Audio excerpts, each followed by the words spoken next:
Oh, hello. You've decided to come to my bar. Thanks for being here. Tell you what, I'm going to run around the other side. We're going to talk about all the things that the people are talking about on the TVs because we're allowed to agree to disagree here. This is why you show up. This is what my bar delivers to you. My name's Brian. I'm your bartender. So come on in. Doors are opening up. Belly on up to the bar. Pull up your stools. We'll talk about ESPN, CNN, Fox. We're going to talk about all of the alternative media.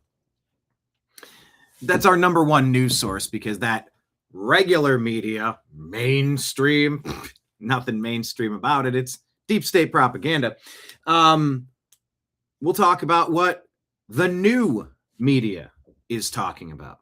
We're going to cover stories such as King Charles showing up to the White House that his dirty Brits tried to burn down in 1814, maybe? I think it was 1814 in the War of 1812. Remember they tried to burn it all down? Remember that? Some nice jokes from King Charles and from President Trump. We're also going to talk about other stories, of course. Jim Comey gets indicted again. He sells seashells by the seashore. Yeah. By the way, in this restaurant, we 86 things. I have heard that referred to as kill hash browns. Kill hash browns. We're out of hash browns. 86 hash browns. Kill them. No more hash browns. Kill them. Sort of exactly means exactly what they're pretending it doesn't mean. It just means we're out of it. We're 86. I mean, get rid of it. It can mean multiple things at once. But in the context of how the deep state has been weaponized against President Trump, the MAGA administration, the Republicans, the conservatives, the libertarians, the normal people of America who just want some common sense solutions to common sense issues, really nothing more, nothing less. It doesn't make anybody a hardcore Republican any more than it would make them a hardcore Boston Red Sox fan. They're not really related. Just means we're just looking for good answers. Healthcare, blah, blah, blah, blah, blah. I have 1,000 complaints. How do we make it better? Sorry, Obamacare is not the answer for that. Just trying to look for solutions, trying to look for answers to problems. I don't like Republicans. I never have. I loathe Democrats. Let me clarify that statement. The Republican Party has been perpetually disappointing, and the Democrat Party is deeply troubling, violent, divisive, liars with terrible fucking ideas. So yeah, I'm not Rick at Casablanca. I'm going to have opinions of my own. I'm going to be the bartender that's going to talk back. Well, you know, the two things you're not supposed to talk about in a bar. Don't talk politics, don't talk religion. Hey, those are two of the best topics, the most interesting topics. If you approach it from a perspective of, let's play tennis. Nobody gets mad because someone's winning at tennis, or nobody gets mad because the ball bounced a certain way. Just talk for a little bit. Try to stay mostly civil. Then let the other person have the floor. Let them make a few points. Then let the other person make a few points, and let the other person make a few points. Just throw ideas around. You don't have to hate each other.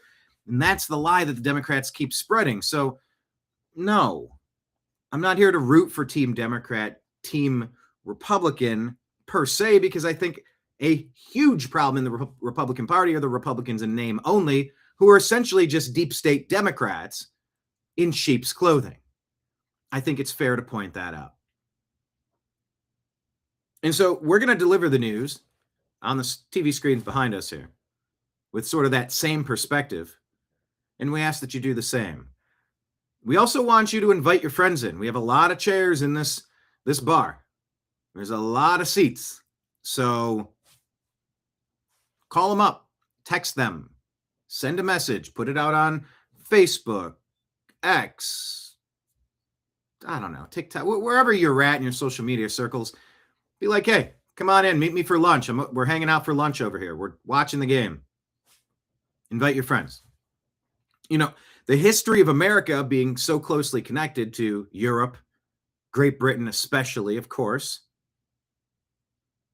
You know, a lot of the American ideals, the Anglo-Saxon ideals, the Magna Carta inspired documents of the Federalist Papers and the Constitution and the Bill of Rights and et cetera, you know, that stems from sitting around and talking things through, looking for good ideas, calling out bullshit. Keep it mostly civil. But we got to have better conversations. And the Democrats always play their same crappy game. They've been doing it for decades, and I can't stand them for it. Believe what you want to believe. Argue your point. But don't try to get everybody inside of this establishment angry at each other. That's you can go take that elsewhere. We have the right to refuse service, you know? And far too often in politics, especially over the past decade, all you see from the Democrats is we're going to fight. We're going to stop Trump. We're going to get Trump out. We're going to 86 Trump. Trump's in for 4 years. How about you tackle the 10 important issues and you come up with some good ideas and you do some good things? But everything they're doing is to destroy MAGA, to destroy Trump, destroy Republicans, seize power, redistrict. Well, guess what the Supreme Court just did? The Democrats can't redistrict anymore. It's very interesting. See, the Democrats at some point, and I'd love to, here's a question of the day. When did the Democrats decide they're no longer going to court the vote of white Americans? When? Please tell me when. Was it Lyndon Johnson and the Civil Rights Act? Was it, I don't know. You tell me on the timeline. Was it just at the advent of Barack Hussein Obama? Was it back in Bill Clinton days? Jesse Jackson, Al Sharpton. When do you go back to see that the Democrats decided, oh, we've looked at the demographic data. It seems as though we can't make a solid case. The Democrats used to theoretically be called the party of the working class, you know, the party of unions, the working man. And then America woke up and said, you guys are corrupt. By the way, take a look at all of the raids happening in Somalia. I'm sorry, Somalia. I'm sorry, I mean Minneapolis. Guess who coached every one of those crooked Somalis to steal your money? The Democrats. And that's who they're importing. Non-white humans, because they constantly play a racist divide and conquer game to get you arguing inside of here, while they're in the back stealing from the cash register, stealing from the safe. That's what they do. That's what leadership does. They lost the consent of the governed. So then they said, no, we're going to do all these mail-in ballots and get a load of all the tricks we can pull off in these mega blue cities with our registration schemes, with our mail-in ballots. Get a load of this. With these old voter rolls. If you ever had an address here, guess what? You might be able to get it. You know how it goes. And then, because one big blue corrupt state just churns out the correct blue votes, it overrides the rest of the state. It overrides all the normal common sense people. And they seize control of the country. You saw it with Joe Biden. Joe Biden was the third and most honest term of Barack Hussein Obama because he was the shadow president. It was perfect. You get to blame the old doddering, confused C-3PO robot Joe Biden. Corrupt as all get out. It was perfect for them. And you saw what they did as soon as they got a chance, how they screwed everything up from COVID and all of the overreach in their medical malpractice that terrified doctors into only going with one course of treatment. It was run, death is near. No, that's what a lot of the nurses were calling it, and the doctors were calling it, but they weren't allowed to prescribe anything else, and everybody got remdesivir. And they would ban ivermectin, hydroxychloroquine, monoclonal antibodies. That's what Joe Biden was all about. You saw open borders. Holy shit, you could say it was an invasion. Maybe the overthrow of a nation after all of the attempts with Obama to spy on the Trump campaign in the grand conspiracy. Hillary and Obama and Perkins Coie and Fusion GPS to create these fake Russian dossiers that Trump is Putin's puppet. Trump didn't really win. Russia rigged the election. And then 2 fake impeachment attempts. We've been through this. This is what the Democrats have been doing. And I am sick of it. I've been sick of it. Now with Comey getting his second indictment, the allegation is that he called for the assassination and activation of the Trojan horses, Manchurian candidates all across the deep state and across our great nation to just somebody do it. Somebody take this guy out.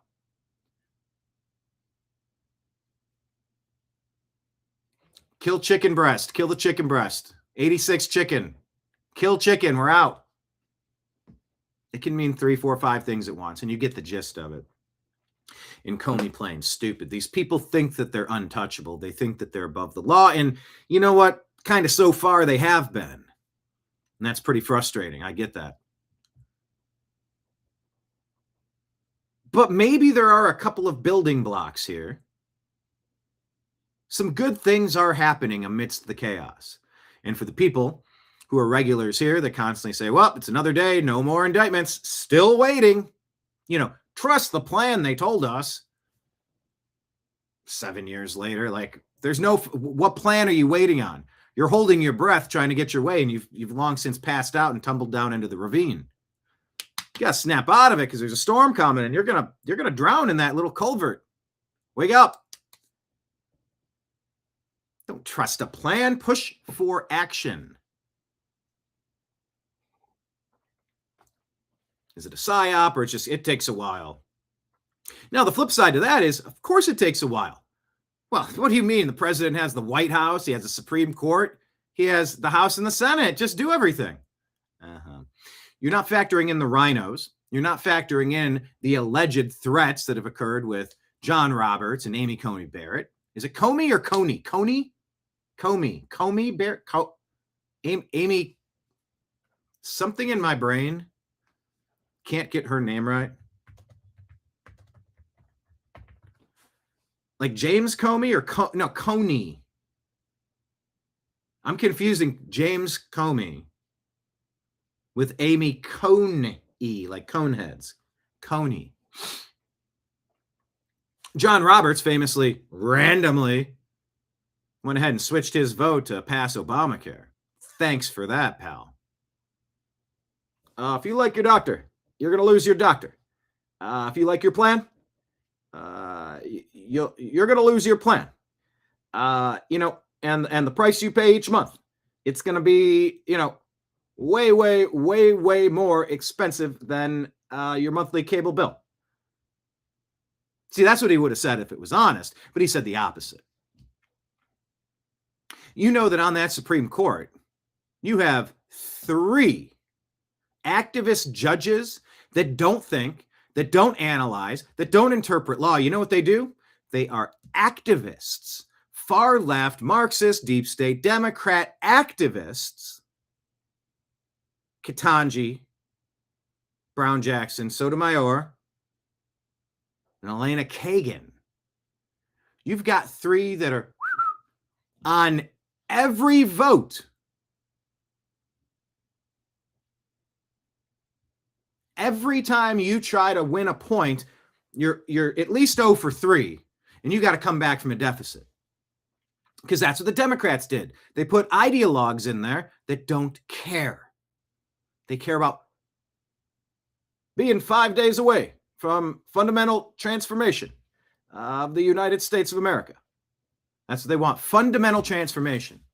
And so the speech was interesting for a couple regards with King Charles, and just kind of thinking back about similarities and fundamental transformation. And, I think there are things that have changed, not for the better. 1913, from the income tax, the ADL, the Federal Reserve private banking cartel. Man, we're not okay as a country. And President Trump is fighting like hell to get things squared away at the Federal Reserve level, to get somebody in there that's going to lower the damn interest rates, stop the usury, maybe make the value of our currency into something so that it spends $100 to fill your gas tank. Yeah, well, that's Trump's problem. He did that. Easy, Tiger. Looking at how all of the oil was being routed through the Strait of Hormuz, held captive by Iran, and now they're coming over to the Gulf of America to fill up. As Maxine Waters, you get in their faces at the gasoline station.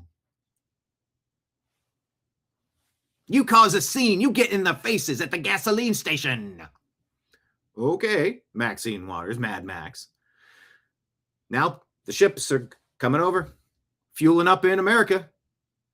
The supply chain has been a mess, and we learned that during COVID 5 years ago. And if you look, during the first year of President Trump's second term, he's been bringing business back to this country. Yeah, well, it's not making a difference right now. It takes a second to build the factories. It takes a second to shift the resources in. Yeah, well, the tariffs, they're illegal or something, and I hate tariffs now. Okay, we've been getting abused through tariffs long enough. Because all you got to do is put a couple of puppets in the right positions. They'll sell you out for a bag of chips, 40 pieces of silver. They don't give a shit about you.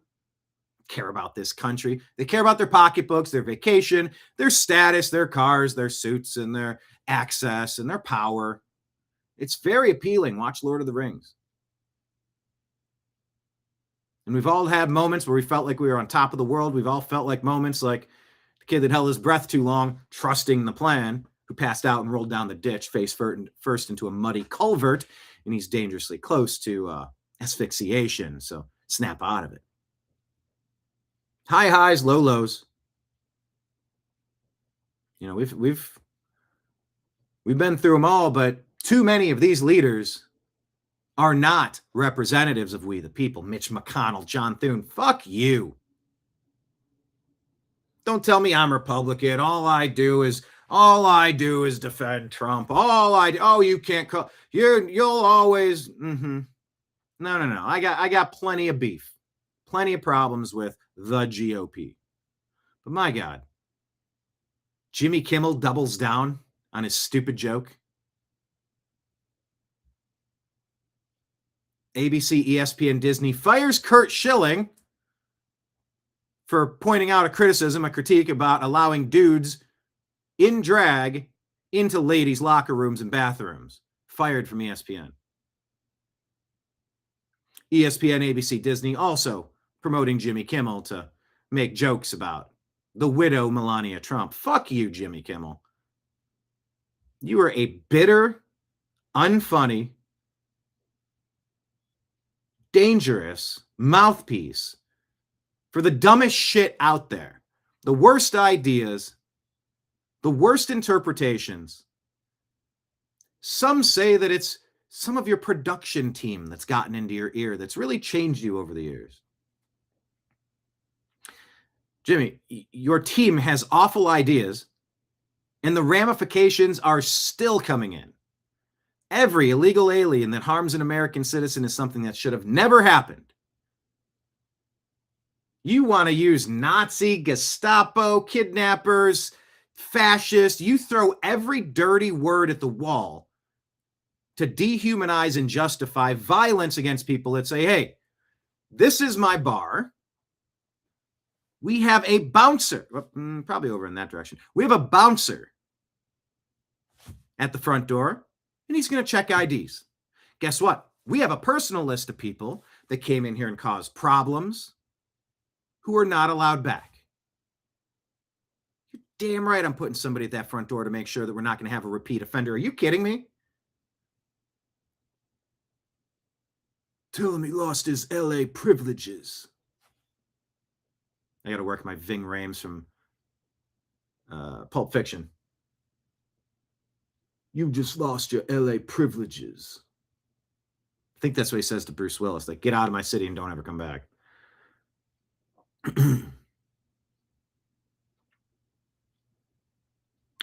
And the right is demonized. When I say the right, I just mean normal people. I don't mean card-carrying elephants.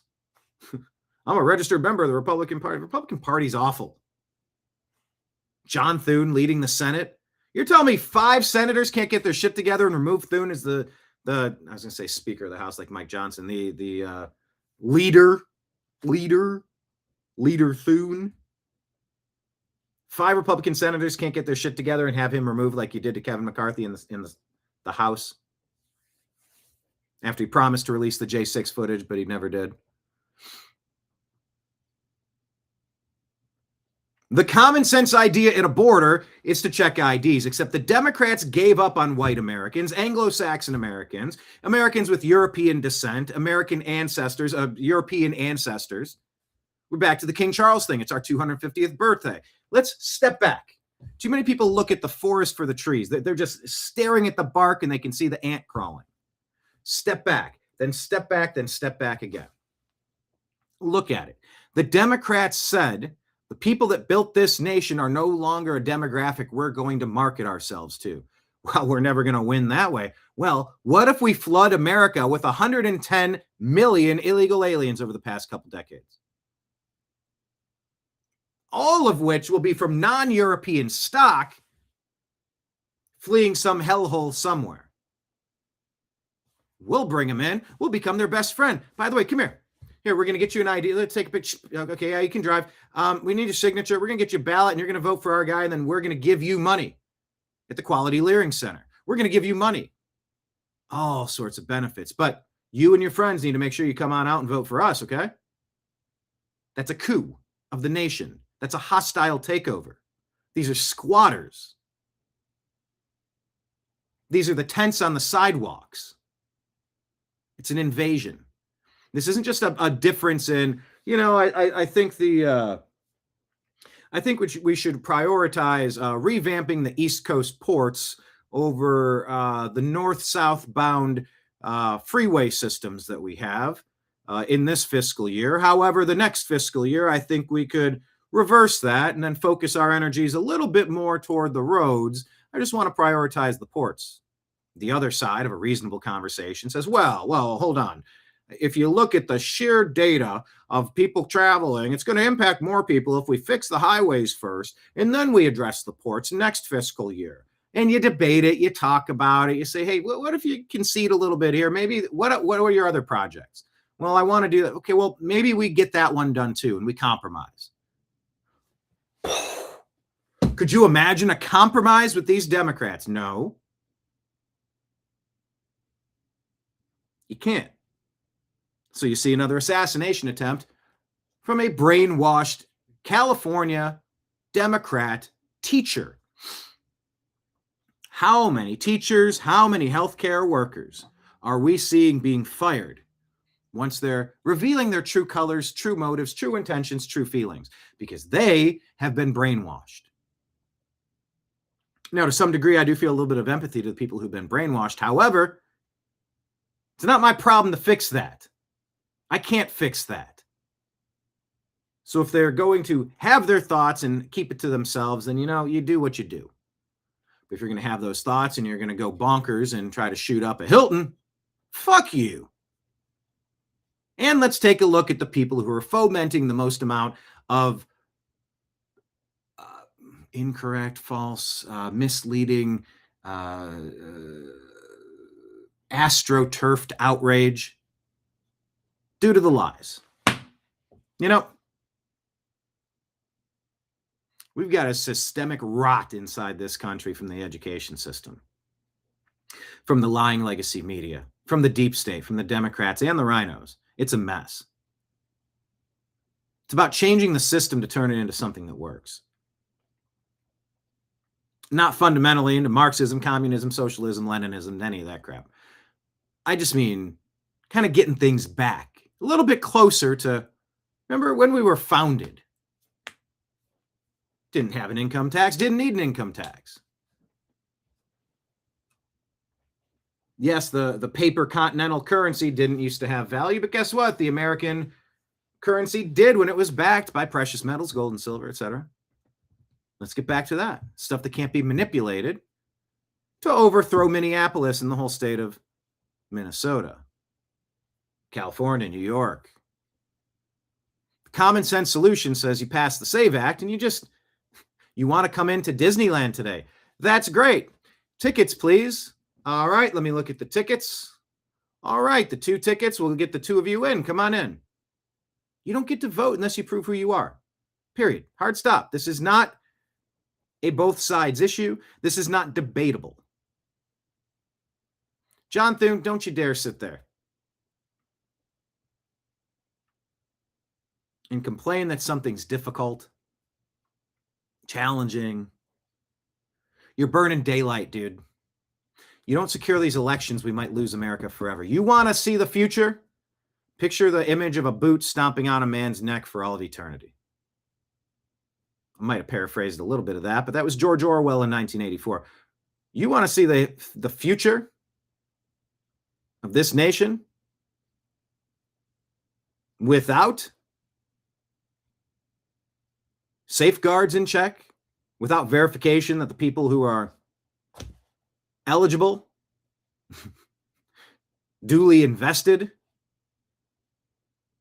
You want to see the future of a nation that allows an overthrow, a coup, and a subsequent looting of all resources, which is what most pirates invading armies do. They loot the resources, which is exactly where that $37 trillion has gone, by the way. See, the Democrats, when they're in power, they had this thing called U.S. aid. This is just one of many examples, but it's one that's just so verifiable. Just follow the trail. There's a U.S. aid, and then the Democrats fund this U.S. aid, and then they fund the SPLC. Then the SPLC funds the KKK, a group that I've never seen a building of. I've never seen a parade or a march of. I've never seen T-shirts of. Hold on, I'll take that back. I've told you this story before. I used to be a promoter on the West Coast in California, booking bands.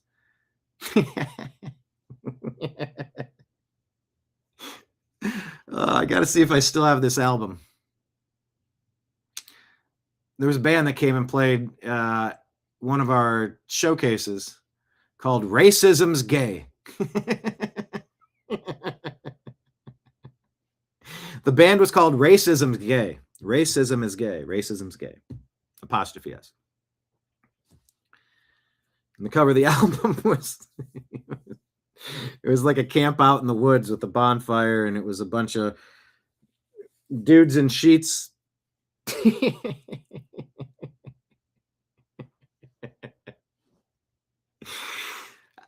A bunch of dudes in sheets with hoods on, banging each other. Doggy style. I don't know. I'm trying to remember if the band was punk, if I would classify them as punk, or if it was rock. And I don't know. I recall liking their band, actually. They were kind of good. But I've never met a Klansman. I've never been to an event. I've seen as many leprechauns and unicorns and dinosaurs in person as I have Klansmen. But the Democrats fund USAID. And by the way, is there a direct connection from USAID to the SPLC? I think so. But for example, they will give to USAID, who will give to all of their friends in all of these cities. And so just the whole apparatus gives them the money to pay the invaders to take over the nation. You've got an infestation inside of you, and it's just eating you from the inside out. It's just that bad. But yeah, the SPLC would get their funding through Democrats and however many measures they could, but they got a ton of money when they could stage something like Charlottesville. See, it's funny. Their claim is, no, we were paying inside informants because we were taking down racism. You go, no. This was a not a co-creator, a co-founder, a co-collaborator, one of the planners of the events, the Charlottesville hoax. No. Someone did die. There was a guy who drove a car and hit people, and took the life of one of them. We know that happened. But this whole thing, khakis and tiki torches, that thing was used to bludgeon normal Americans using that dirty R word. Y'all are racist. Because the mob of Democrats are like, let's rip things down. And the people in the town are like, leave our town alone. If you want that statue, you're a racist. Who the fuck are you and fuck you? And that led to, there were a lot of people on both sides. And I'm not talking about the neo-Nazis or the white nationalists who shall be condemned completely. But a lot of people were here. And they create this event. They Jussie Smollett it. Stage a hoax, Bubba Wallace, Jussie Smollett, pick your poison. There's a bunch. And then you use that forever to bash your political opponents and further seize control of the nation. CJ6, Eric Swalwell, Nancy Pelosi, Liz Cheney.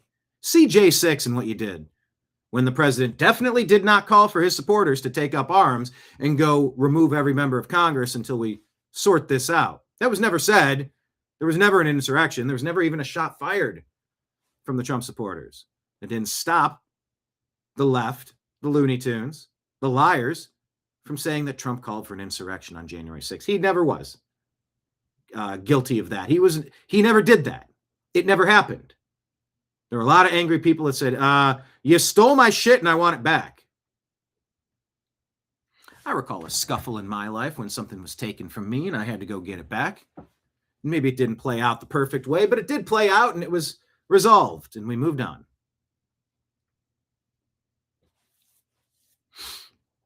The nation moved on, resolved it, and said, we think you took his second term. We're going to do that again now. And now they're pushing violence, the Democrats. So we're going to try to unpack this all because it's all sort of scrambled together. So text your friends, hit the thumbs up button, hit like, hit subscribe. Because today's TNAM Daily Show, well, it starts right now.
Your guide to the truth, thenewamericanmedia.com.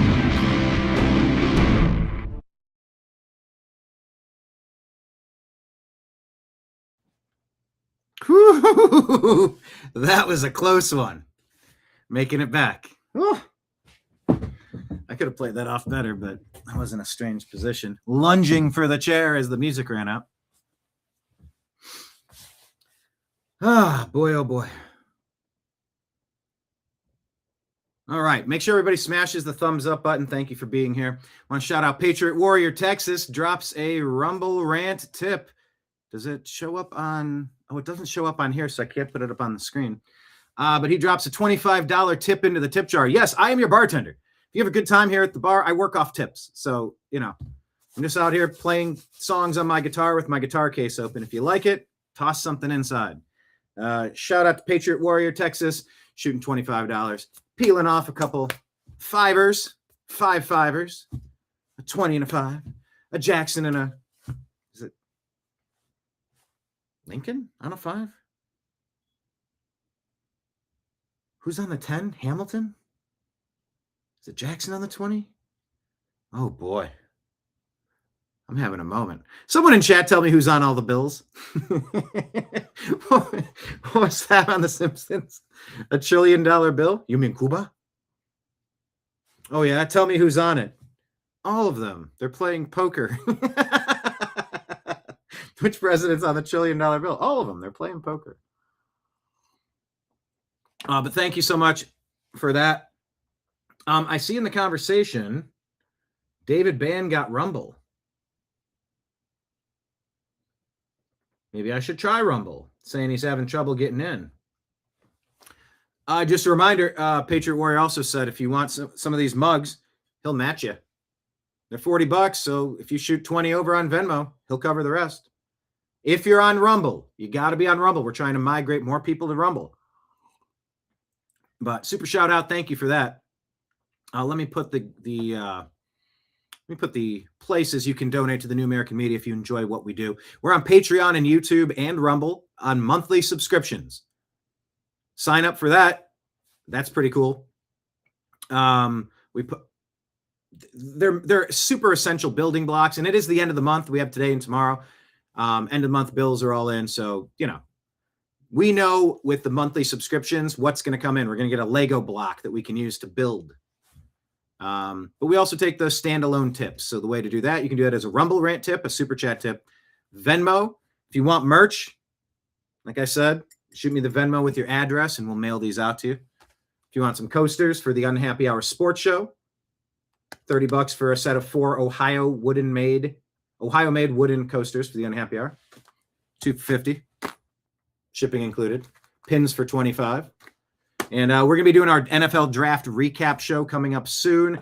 Myself, Jim Mitchell, Ezra Robinson, and Mike Barra. Strictly football post-draft recap.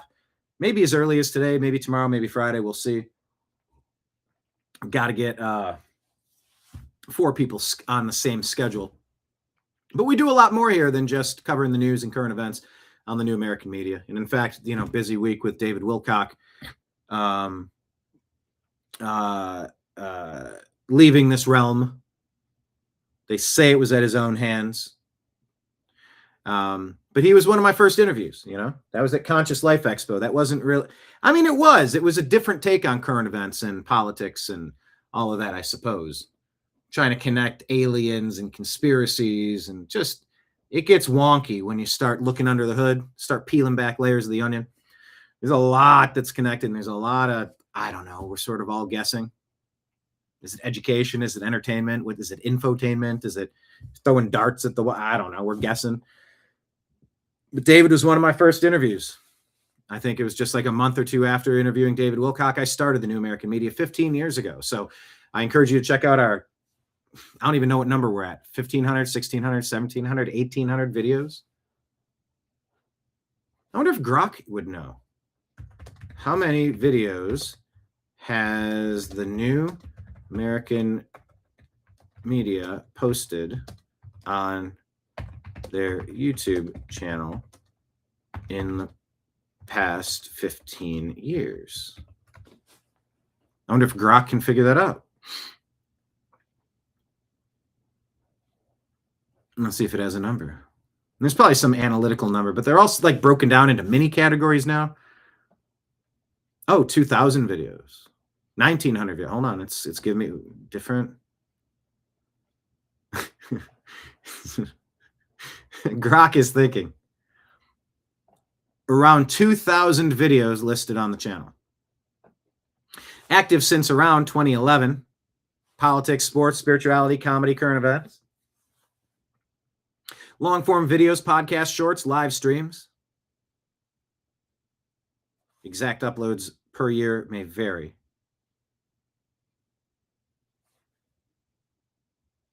$1,900 videos, roughly. Link up with us in all the places, please. Also, Venmo, Cash App, PayPal, those are the other tip jars. You can throw something in. But follow us on all the places. Make sure you're getting our podcast on Spotify and wherever you get your fine podcasts. We want to boost those numbers. It's just another way that's outside of the Google, YouTube, Facebook, Instagram, Meta, deep state control system. The point I didn't get to is that the SPLC then gave the rule book to, hey, you got to ban Charlie Kirk. You got to ban the New American Media. You have to ban Breitbart. You have to ban The Blaze. You have to ban Fox News. You have to ban basically anybody that's not regurgitating the approved deep state slop narrative. And we've suffered greatly because of that crap. So seeing the SPLC get indicted is actually a big deal. Seeing James Comey get indicted for a second time is a big deal. Seeing Anthony Fauci's associate talking about deleting all this information and lying to cover up the origin story of where COVID was potentially intentionally released from, the Wuhan Institute for Virology. Look, it's super important that we find outlets that are going to try to give us relevant news, important news, some humor, some fun. You got to have some fun with it. A little bit of back and forth engagement. But yeah, it's super important that we have every pathway available. It's nice that we're monetized on YouTube and Rumble. You can't trust it. The monthly subscriptions you can trust. And, the tip jar being open is just huge, Get a few of those $25 tips a day, and it's like, hey, okay. Everybody has to go out and earn a couple $100 a day, right? I guess everyone's in a different situation. And that's fair. But in general, this whole system that we've been working on for 15 years, it's been interesting. It's been an interesting sandcastle to build as the tide rolled in. But it's all right. We'll build another and another. Because I just don't trust any media source. I'll consume a whole bunch of stuff, and we'll talk about it here, and we'll keep it mostly civil. So thank you all for being here. I didn't do an official launch to the program. I mean, I did, but I didn't do the whole regular intro where I say the thing that you're watching is the TNAM Daily Show on the New American Media. But it's okay. We'll mix it up. All right, let's check in on chat. How is everybody doing? John in the house. Let's see. Lake Leon, Comey said his wife showed him the shells and said to post it. He put the blame on her. Fine then. Throw indictment at her too and watch her talk. Nobody is above the law. There you go. Trash Panda, Texas. Hello, Marion. Marion says she got 2 ads today. That's great. Thank you for double checking. Patriot Warrior got to 86. Some fire ants. Did you do that with molten metal? What did you pour down there? You're talking about some hills? David checking in. Hello. Oh, yeah, saying he had a spinning wheel. Still spinning away. David from Canada. Oh, okay. Keep refreshing it. All right. Amy Comey Barrett, we can call her. That's a good name. Comey Barrett. Yeah, a lot of suspicion she was threatened, blackmailed, bribed, something. Threatened, probably. All right, Dave said just saying his YouTube is down. Yeah, definitely get Rumble. Join us on Rumble. Jump over. Like we can have, David, we can have the same conversation over in the Rumble chat too. I guess maybe I can't highlight them and pop them on the screen as much, but either way, if you're having problems with YouTube, make sure you jump over. We did a fact check. We do have 1,800 million, billion, trillion, thousand videos on YouTube. It sort of seems like it sometimes. Anyway, let's go to the news stories that we have. Excuse me, this bus driver. WLOX News Now. Brandon Tatum says heroic. 5 Hancock. Video from inside the Actually, I'll let them describe it. Hancock County school bus where 5 students stepped up in an emergency. It's a story we've been following for about a week. Now, the video comes from inside the bus when bus driver Lee Taylor passed out at the wheel. The students realized what was going on, and you see them jumping into action. They worked to bring everyone to safety. One grabbed the wheel. One hit the brakes. Another called 911 and notified the school district. And another gave Taylor the medicine she was holding in her hand. Oh, jeez.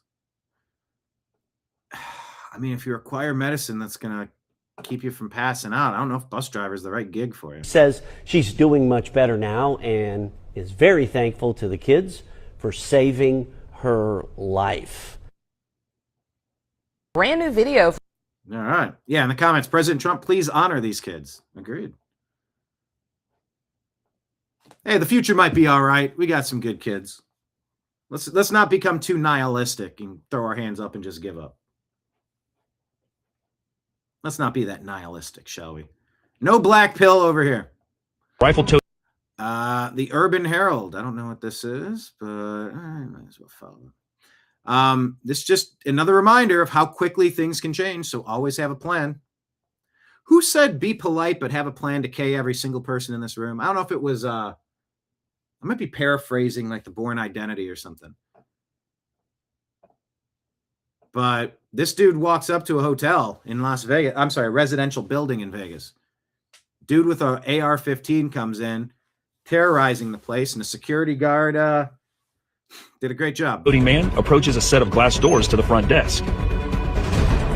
There's a lot of music here. She notices him.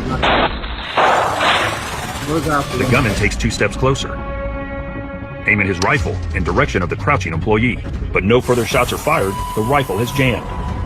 Rifle jams. Uh-oh.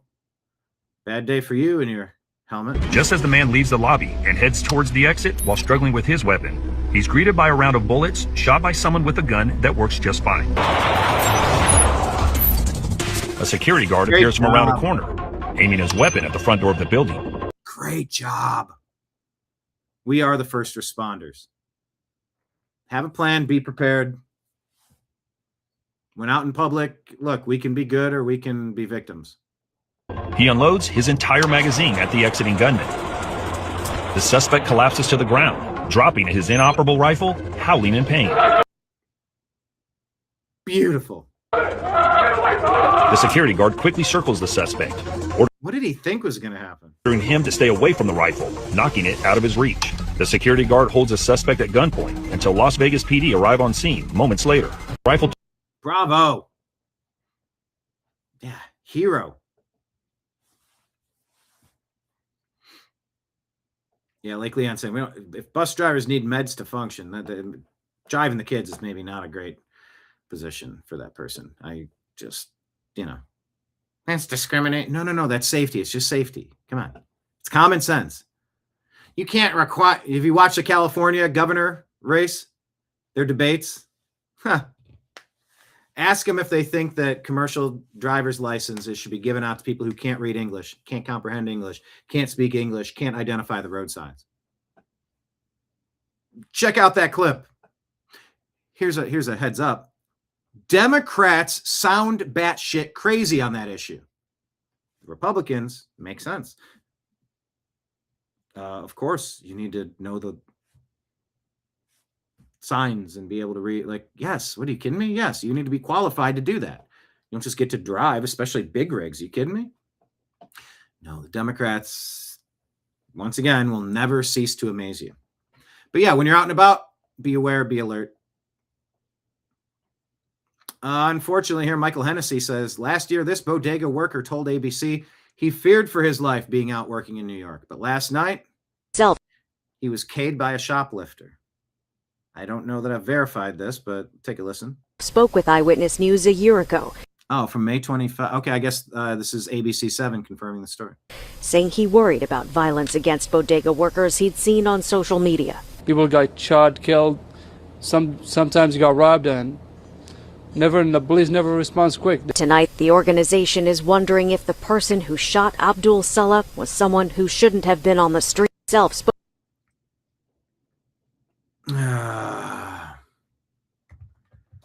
say kick Democrats out of city management already.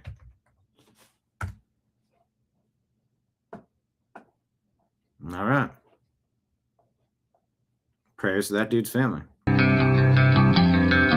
Great song. He posted this message, this mighty Johnny Young, who I'm not following. I don't know who this is. I don't know. If Charlie Kirk's shooter had missed, oh God, this is a tough one. If Charlie Kirk's shooter had missed, you would have said it was staged. Either it's successful so you can celebrate death, or it's staged. Okay, then. Because, you know, it wasn't that California teacher with brain damage from listening to the leftist talking points for a decade, trying to frame and destroy President Trump at every turn. It was Erica Kirk that pulled the trigger or something, right? It was Erica Kirk or the Jews. This is the refrain. It's Erica Kirk. It's the Jews. It's Trump. He staged it. It was fake. It was a false flag. Okay. It literally was that guy. You think there was a way to convince that guy to get all of his weapons, write a manifesto, go across the country to what? And that's where we're at. That's where we're at in this country. It's hard. It is hard to believe anything. I will say that, but not everything is staged. Sometimes things are things that happen. And the Democrats keep calling for violence. So, you know.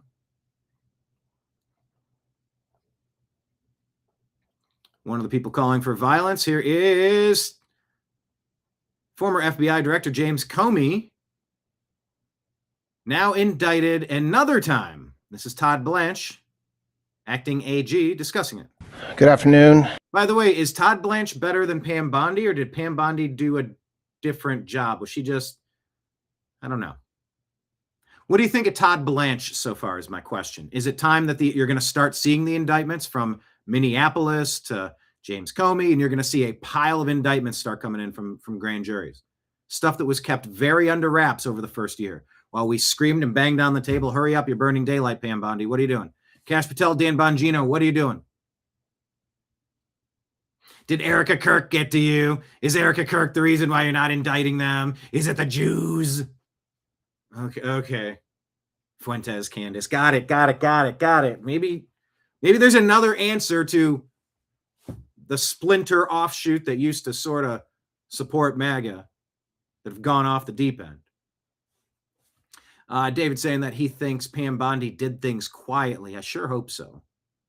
Some say maybe she was just the fix-it girl like she was in Florida to make the Epstein thing go away. Maybe there is some truth to that, or a ton of truth to that. Or maybe she was working behind the scenes to get all this stuff lined up. President Trump was always very supportive of her. He spoke very highly of her.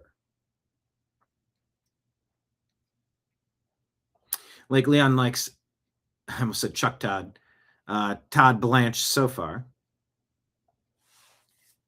Like Leon thinks Todd Blanche is just a placeholder. I don't know. Maybe so, maybe not. The great proverb that's, if you know, amongst my many catchphrases include maybe so, maybe not. If you would have asked me a lot of this stuff as a teenager, I would have had every answer correct because I was the smartest kid in every room. Now I'm like, there were no dinosaurs. We live in a firmament and it's a flat earth. It's a simulation. We're the aliens. There are no aliens. Jesus was an alien. I mean, how are we interpreting and defining our terms? The Socratic method, like, where are we at?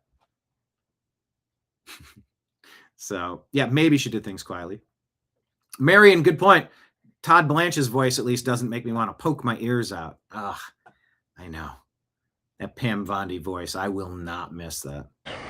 James Comey. Today, a grand jury sitting in the Eastern District of North Carolina returned an indictment against James Comey on 2 counts. Good.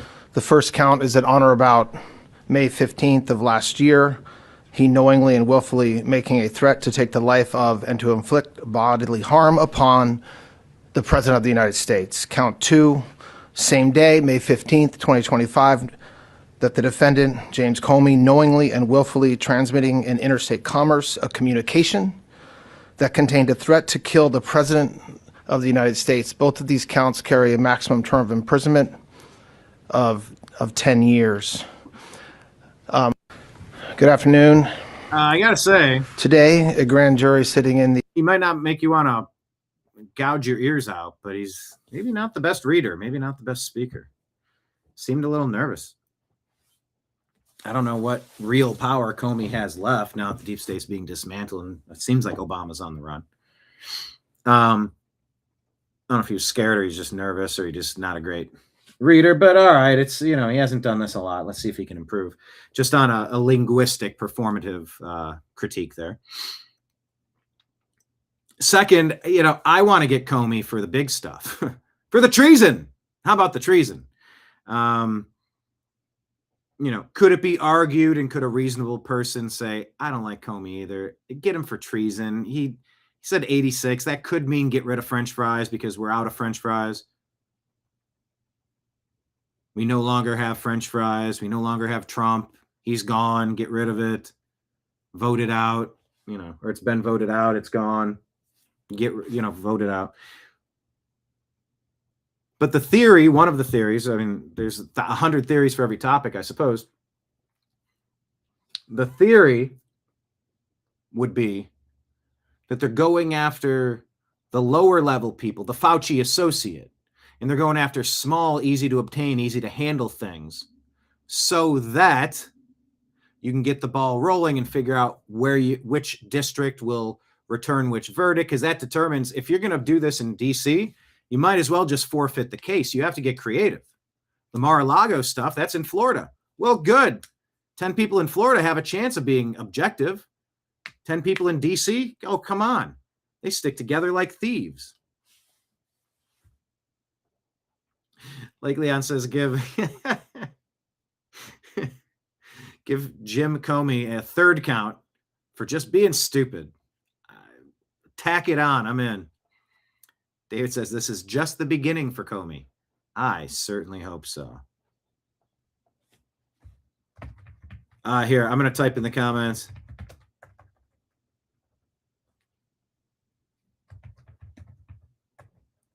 Let's see. Move faster. These are rookie numbers. You've got to pump up these numbers. Button.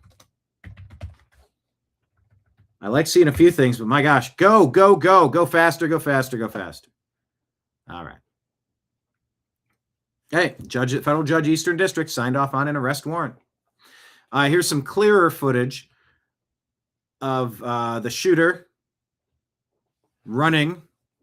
Look at the speed in which the Secret Service agent withdraws his weapon in the bottom left corner. The first second he saw Cole Allen running through them. Take a look. This grainy footage has now been cleaned up, it seems. Can I full screen it? I don't think it gets smaller. It's about the same size. Actually, it gets bigger. All right, here we go. In case you want to see it. Yeah, whoa, that guy's got a gun on him the whole time. He didn't fire, though. Shall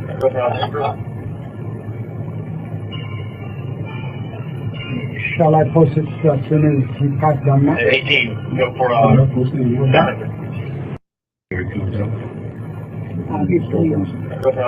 Oh, man. David's saying Comey can't escape treason. If there's any justice in this world, that is correct. All right, well, now you saw the footage that wasn't grainy like a 1971 gas station video. King Charles the 111th has denounced the assassination attempt on President Trump, warning those behind political violence. Well, here you go. Of the incident not far from this great building that sought to harm the leadership of your nation and to foment wider fear and discord. Discord. Let me say with unshakable resolve, such acts of violence will never succeed.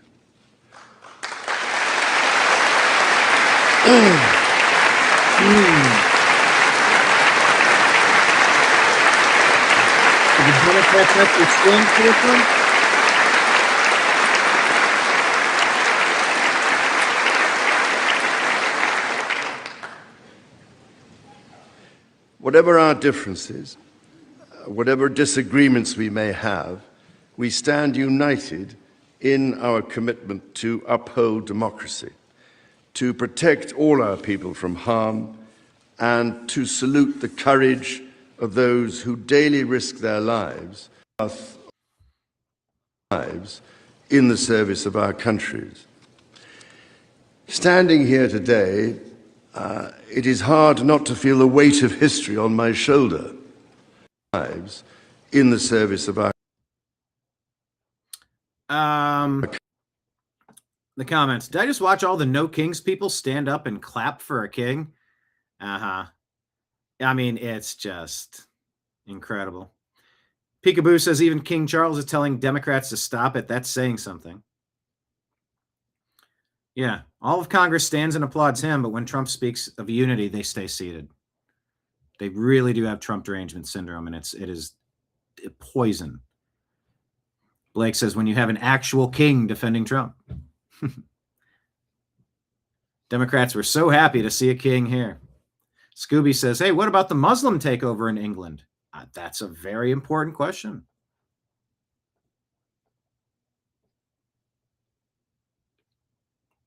All right, President Trump discussing health. He asks about antidepressants here. Research on the fact that over 20% of U.S. women are on these drugs that are prescribed for life. We have a mental health crisis. And do they work? No. They don't. I'm on a couple of them. And I would not have. Someone in the crowd yells, no, they don't work. Oh, I thought it was someone on the panel. I'm sorry to wait. I figured I'd be next, but no, it is definitely an issue for women. So. But this research. I hadn't watched this. Honest reaction. That's just. I want to know who yelled that. I don't know. I don't have the context. Or maybe someone just blurting out at a press conference, unasked, uninvited. Here's my unsolicited opinion to burst into your maybe you need to be on different meds. Lady, he's not talking to you. But then again, it's moments like this that cut through the bullshit. It's like, no, I'm very familiar with it. They don't work. I want to see this again. This is crazy. This is wild. On the fact that over 20% of U.S. women are on these drugs that are prescribed for life. 20%. And then they prescribe them forever. Cha-ching, cha-ching, cha-ching. Shouldn't the goal be to get you off of drugs? Unless you're a drug dealer and you want your, the reason I say if you support the New American Media on Patreon, Rumble, or YouTube on a regular subscription basis, I know that you're $5 or $10 or $20, $100. Well, it'll come in consistently every month and we can plan, we can budget based on that. Big pharma getting you hooked on something and saying you're going to take this every day for the rest of your life. I don't like that. What is the goal to get you off of this? Is there any way to get you off of this pharmakia, these drugs, these pills? Can we find a way to get some diet, routine, exercise, mental visualization, training, therapy? How do we get you off of this? No. They, whoever they are, want you addicted for life. Wouldn't everybody? We have a mental health crisis. And do they work? No. They don't. I'm on a couple of them. I'm on a couple of them. A couple. Multiple. I would not have. I think he goes, I would not have guessed that. I would not have thought that, I think he says. I'm sorry to wait. I figured I'd be next, but no, it is definitely an issue for women. So. But this research. It is definitely an issue for women. Awareness says, unfortunately, they not only don't work, they're capable of permanently stripping away one's emotional and sexual response. Oh, boy. Liz Churchill says, of course they don't work. Feminism sold you empowerment, and now 20% of you are medicated, you're childless, you're miserable, and hooked on big pharma's pills that do nothing. President Trump just said the quiet part out loud. I'm sure they do work for some people. And they might not work for other people. And the goal should be Not just how do you get on these diabetes pills? How do we get you off of how do we get diabetes off of you? How do we change the diet and the lifestyle? And how do we help remove this, not do this forever? That's not a win. That's a fail. And that's like saying you got to go get a tune-up. You got to go get your tires inflated every day before you drive around because you have a hole in them. Fix the hole in your tire. That's how you stop it. You don't have to stop at the gasoline station. Maxine Waters. The goal of success is not to stop at the gasoline station every day you take your car out of the garage. The goal is to fix the plug, fix the leak, so your tire retains air. Well, if you have to put 4 quarters into the gasoline station air compressor every day, and then sometimes while you're doing that, you come in, you buy a coffee, maybe you get a breakfast, something or other, and you spend money there, you'll fill up your gas tank. They love seeing you come around because you're not just on one. You're not just putting $1 in, you're putting $2 in, you're putting $5 in, you're putting $10 in, you're putting $100 to fill up your SUV. That woman's on a few, or what'd you say, a couple? That's at least 2. Yeah, that's a sucker bet right there. I mean, they get you coming and going. They just want your money. And that's not how healthcare is supposed to be. Jimmy Dore. Jimmy Dore told a really funny story about me on the campaign trail as part of his traveling stand-up comedy routine set. After the show, Brian went up to him and pretty much had this conversation with him as Bobby Kennedy Jr. And it cracked him up. And I got like 3 pictures of him in mid-laugh doing that. If you want to check the Instagram pictures. So yeah, Jimmy Dore here. It's a 3-minute clip. I'm not going to play it all, but he does say Iran was in a drought for decades. And right after destroying a U.S. base, it suddenly starts raining like never before. Is that a coincidence? Iran has been denouncing climate manipulation for 15 years. Take a look at the video, dig into the topic. Botanical says, seems like a misunderstanding of the concept. Does that mean a misunderstanding of the concept of healing in helping somebody get through their issues and then back to where they are? If so, I agree. Yeah, the pharma fix. They're drug dealers, dude. They're drug dealers. Okay, let's take a look at CNN reacting to Comey being indicted for his 8647 post. Look at these morose MFers right here. Ooh, look at the looks on their faces. They're sort of realizing that they played just about as big a role in the coup, the grand conspiracy, as the James Comeys. This doesn't work. I mean, air quote, it's not going to work in the end. We all know what happened in 2020, Joe Biden. But without the mouthpieces in the lying legacy propaganda Democrat deep state media, I don't think it would have lasted this long. So, I mean, the people in the media, they are complicit. Maybe not equally complicit, but they're complicit, and I think they know it. And you've got some new information for us? We do. I'm looking at this docket, Casey, as the prosecutors are putting different things in there. And there's an arrest warrant that is in the docket for James Comey. I was able to see it through the court's system, and it says that the marshals are being asked to both provide Comey with the indictment, and they are issuing an arrest warrant.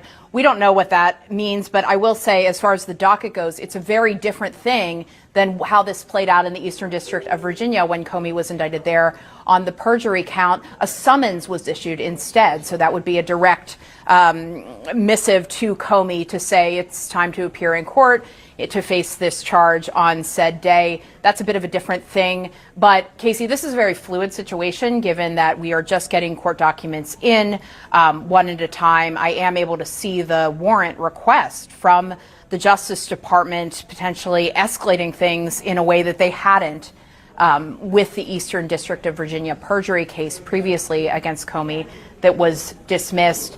But I'm going to keep watching here to see how else this plays out. Caitlin, can I ask you, how much discretion is there for an indictment like this in terms of how a person, a defendant, is expected to respond?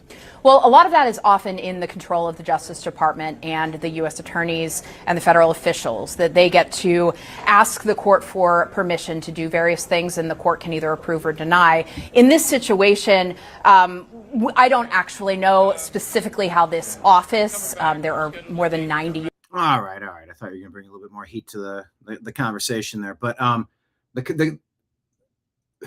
is this going to be akin to finally taking Al Capone down on tax evasion or something? I guess we used to think about that as like no big deal. But I mean, financial warfare has always been a major component of the deep state and government in general. The process is the penalty. You know, you're penalized whether you actually did anything incorrectly or not. That seems to be how it works. But maybe it's something small that could take Comey out and he could face justice for all of his other criminality. Or it's just a domino that fell over and there's about to be a whole lot more trouble for Comey on the horizon. I'm rooting for more trouble for Comey on the horizon, not because of retribution. Just, you say you don't like it when Democrats just attack the other side and you're doing the same. No. They attacked MAGA. They attacked the Republicans. They framed them. They set them up. They overthrew this nation in a coup multiple times. This is not just politics, a slight difference in opinion. This is a massive breach of trust. You're a temporary steward when you serve in a position of power. It doesn't belong to you. You don't own it, and you don't have the right to abuse it. So yeah, Comey needs to face justice for his own actions. That whole Obama regime thought that they were untouchable, and they did some awful stuff. So Comey facing justice and Fauci facing justice. Oh my gosh, let's go. I'm grabbing the popcorn and I'm settling in. I got a personal beef with Fauci for taking out half my family with medical malpractice and what they did during COVID. Then, of course, Comey for the countless coup attempts. Let's just call it the countless coups. Countless coups from Comey. Comey's countless coups. That'd be a fun band name or a song name. Here's Rob Schneider talking to the Triggered podcast. What is it called? Triggernometry podcast. About when he used to go out with Charlie Kirk. There's Rob Schneider right there in a picture with Charlie Kirk. It was fun. You show up at a university with Charlie Kirk, and I'm telling you, the kids will come up stuff and they ask questions, and I really liked it. There was such a generous thing that he would do. He'd put the microphone down and said, "If you disagree with me, come to the front." And he was saying, constantly saying, when the conversation stopped, that's when the violence begins. Uh-huh. And he was right. The leftists, if they can't they can't beat you with debate, they would shut you down. They'd prevent you from speaking. And you know this specifically, how dare you disagree with it? Yeah. And that voice is silenced. So I'm hopeful that will, his organization will continue to inspire young people. I asked him, I said, well, I want to go to the craziest place with you. Where is that? We said, what? And I said, no, I want to go to the craziest university where they'll be like, doesn't narrow it down. Well, then we'll go to Berkeley. They go, let's go to Berkeley. And then I had to go to Berkeley without him. And there was riots to stop a comedian for talking. It was fun. You show up at a university with Charlie Kirk, and I'm telling you, the kids will come up stuff and they ask questions. And I really liked it. Yeah, my once again, Instagram, please. When you're done with the video, you don't need to play it a second time. And when you have it split into multiples, just automatically roll it into the next part. It makes it easier for playback. Yeah, we need more speech in this country, not less. And we got to remember what they took from us with their political violence of Charlie Kirk. Or Erica Kirk did it, or the Jews did it. Okay. Maybe so, maybe not. What do you want me to say to that? Yeah, they just exploded this dude for showing up and talking, and I'm not okay with that. Nobody should be okay with that. Speaking of being not okay with something, Tucker Carlson, sitting right across from this guy. What is this, Sam Altman, OpenAI? Tucker Carlson? The claim is that this is the moment Tucker Carlson knew that he was sitting next to the one that ordered the assassination. Remember this story? Guy allegedly took his own life, but that was definitely potentially not the case. I had complaints from one programmer who said you guys were basically stealing people's stuff and not paying them, and then he wound up murdered. What was that? What was that? Also a great tragedy. He committed suicide. Do you think he Yeah, he took himself out. committed suicide? I really do. It looks like a suicide to me. Why does it look like a suicide? It was a gun he had purchased. He was definitely murdered, I think. There were signs of a struggle. Too much music in the background. Doggone it. Signs of a struggle. The surveillance camera. The wires had been cut. He just ordered takeout food. Came back from vacation with his friends on Catalina Island. No indication at all that he was suicidal. And then he's found dead with blood in multiple rooms. Have you talked to the authorities about it? I have not talked to the authorities about it, he says. His mother claims he was murdered on your orders. Do you believe that? That's why I'm asking. You just said it. So do you believe that? I think that it is worth looking into.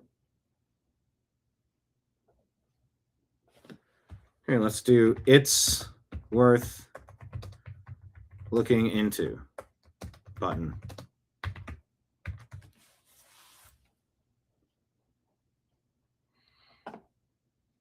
I have the money to have you killed by somebody who's got nothing. I'm past bluffing, past the KY, and get ready for some intense, serious. What's the name of that song? It's On, Eminem.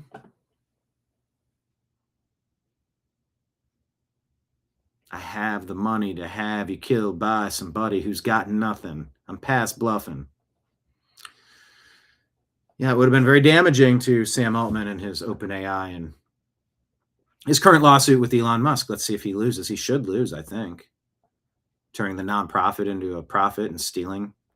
I don't know. I don't know all the details of the case, but he seems super guilty, super shady. What do you think about Sam Altman and OpenAI? All right. Blaze Media talking about the media's role in the radicalization of this California Democrat teacher that just tried to claim the lives of his political opponents. I wasn't radicalized by some jihadi website. He was radicalized by the rhetoric they use every single day, calling Trump, as she pointed out, Hitler, invoking Nazis all the time. Telling us that Trump is trying to round up and kidnap and kill Americans and the media. They've claimed over and over again that he's an existential threat to democracy. Day after day, over and over again.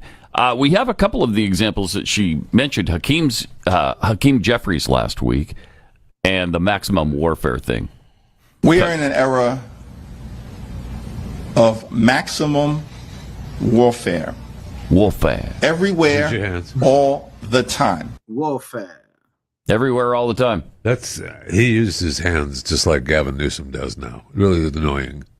Well, yeah, everything he does and says. That's a good point. Is annoying. So, just add that to the list. Okay. This guy. What?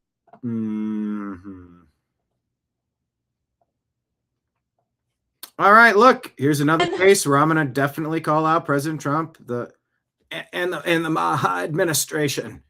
You got to understand, I can't do everything that I want to do, but I'm collecting the wins that I can as I find them. I was told to let the glyphosate thing go. I'm not okay with it, but I'm also not the one calling the shots on that. People are asking me to resign, but then I can't do anything good. So I'm sticking it out here. This is Vani Hari slamming Trump for betraying Maha. Pretending this is normal. And let's be very clear.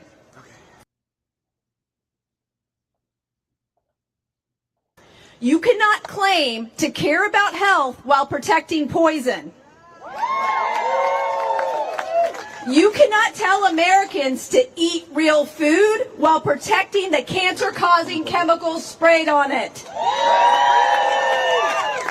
You cannot stand with families inside with one of the most evil corporations in the world.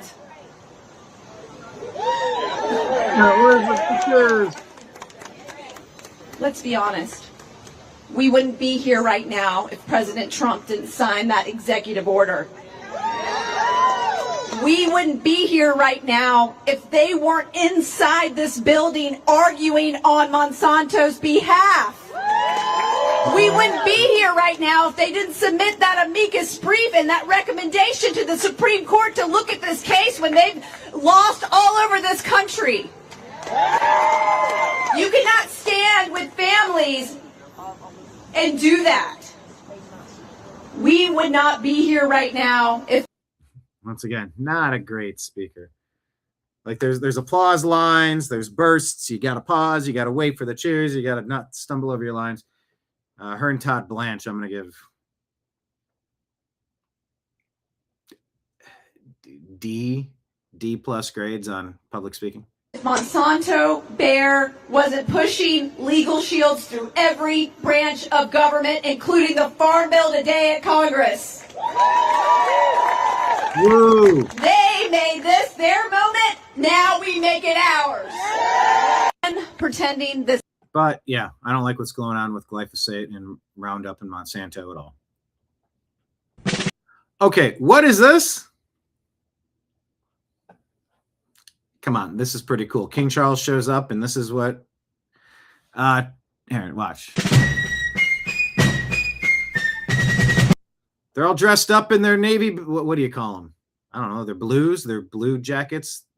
The Columbus Blue Jackets are named after this, I believe. The New American Media says, tip of the tri-corner hat to you. 250 years of American exceptionalism. And they're dressed up like they would have been. Where is this? What building is that? Where are they exactly? But there's Ben Franklin dressed up as revolutionary soldier for the king. That's kind of great. It's very great. Frame mogging the King of England in front of the entire world. Frame mogging. Okay. Pretty gangster, though. Alicia says, this is the old guard. These are their uniforms. They wear these uniforms for all ceremonies. It's a beautiful sight to see. The old guard. Now the British are saying, the Americans are coming. And you got Mel Gibson on the Patriot riding with the flag. Perfect says, I miss this type of spectacle. The uniform reminds me of what this country fought for and did the impossible in winning against a powerful kingdom. I thought that was cool. That's how you do it. That's showmanship. Speaking of showmanship, this is President Trump, in some ways a terrible speaker, but in more ways a fantastic speaker, maybe the best we've ever seen. In some ways he can, like I told Joe Rogan, I did the weave. I got a lot. They said, sir, you're kind of, they said, you're talking about like 17 stories at once. And I said, it's a weave, a bit of a wide weave. But yeah, perhaps the most naturally gifted comedian to ever be president. We don't want a comedian as president. We want a president as president. Yeah, well, a very big part of the pie chart, 20%, 51%, 70%, 33%. I don't know what percent you would say, but a big part of being president is being affable, interesting, clever, quick-witted, intelligent, funny, gracious, complimentary. And of course, Trump, he will attack. He definitely springs out like a cobra and bites. But he also has really good moments behind the lectern. People say podium, but it's a lectern. It's a great honor and we welcome Their Majesties King Charles III and Queen Camilla of the United Kingdom to the White House. Very special place, very, very special. And I also want to, before we really begin, I want to congratulate Charles on having made a fantastic speech today at Congress. He got the Democrats to stand. I've never been able to do that. I couldn't believe it. I couldn't believe it. They liked him more than they've ever liked any Republican or Democrat, actually. This is a great honor, and we... Quite the accomplishment. Yeah, their derangement syndrome is so strong, you can't give this guy a single win. Which really messes up their credibility. They don't see it. They're so deranged by it. It's like trying not to laugh at something that's objectively funny, not standing for something blatantly obvious that you work for the American people, but the Democrats are actually importing a new voter base to overthrow this nation because the people of this nation would never agree to be looted by the Democrats, destroyed from the inside out. That's what they do. So they have to import people and find a way to get them to vote by hook or by crook. If you want to see what the Democrats are going to do to this nation, if they ever gain control again, Lord, will never let them come near the positions of power ever again. I mean, ever again. You want another party to rise from the ashes of that destroyed party? Okay. If you can find me some Clintonian, maybe minus the scandals, administration of the 90s, a reasonable Democrat, we haven't had that in 30 years. So you want to see a heads up of where they're going to try to take you if they ever gain control, seize control of this nation again? It's easy. Look at Joe Biden's 4-year calamity and look at what Abigail Spanberger, the CIA asset of the deep state Democrat Party, is doing in Virginia, doing their damnedest to overturn and overthrow and conquer that entire state like they did Somalisota. What is it? Somalia. Anyway, you get it. That's a good line. Congratulations, Charles. Fantastic speech. He got the Democrats to stand. I've never been able to do it. I couldn't believe it. Good line. This brain rot era is basically what you're doing is you're looking and scrolling at dumb content, right? Content that is not allowing you to think. And your brain, which... This is a chat and there's music building that I'm not going to notice there's music until I get a copyright claim on it. And I'm not working for free today, so I'm not going to do that. Basically saying you're going to end up in cognitive decline if you're not training it to think critically or analyze. Parkinson's is a man-made disease. Alzheimer's preventable. And Alzheimer's also man-made. So try not to consume too much ridiculous, pointless content. Yeah, Dina, what's up? Thanks for joining us. Hit like, hit subscribe, put the thumbs up button, share the show with a friend. Remember, we have Rumble Rant tips and Super Chat tips if you're enjoying your content. Yeah, from the beginning, from the book Angels and Demons of Dan Brown, it sort of just alludes to, like in a war, the angels that are helping you are viewed as the demons of the other side and vice versa. It's just a matter of perspective. Americans are terrorists to the British. So it sort of matters who writes your school books. Ghislaine Maxwell's dad, Robert.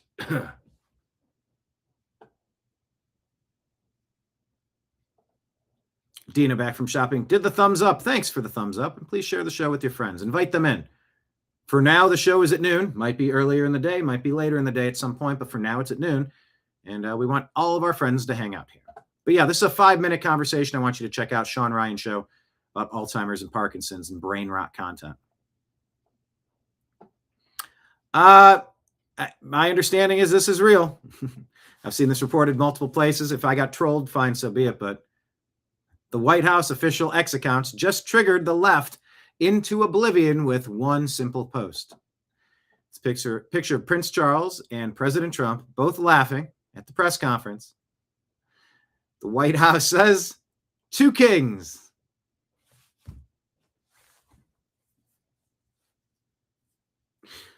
Chef's kiss. Mwah. Chef's kiss. Two kings.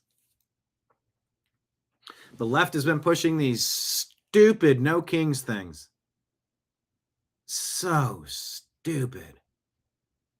Like, okay, no kings, dorks. And so they troll him. Epic troll. Golf clap. Bravo, good sir. Jolly good troll. Jolly good troll.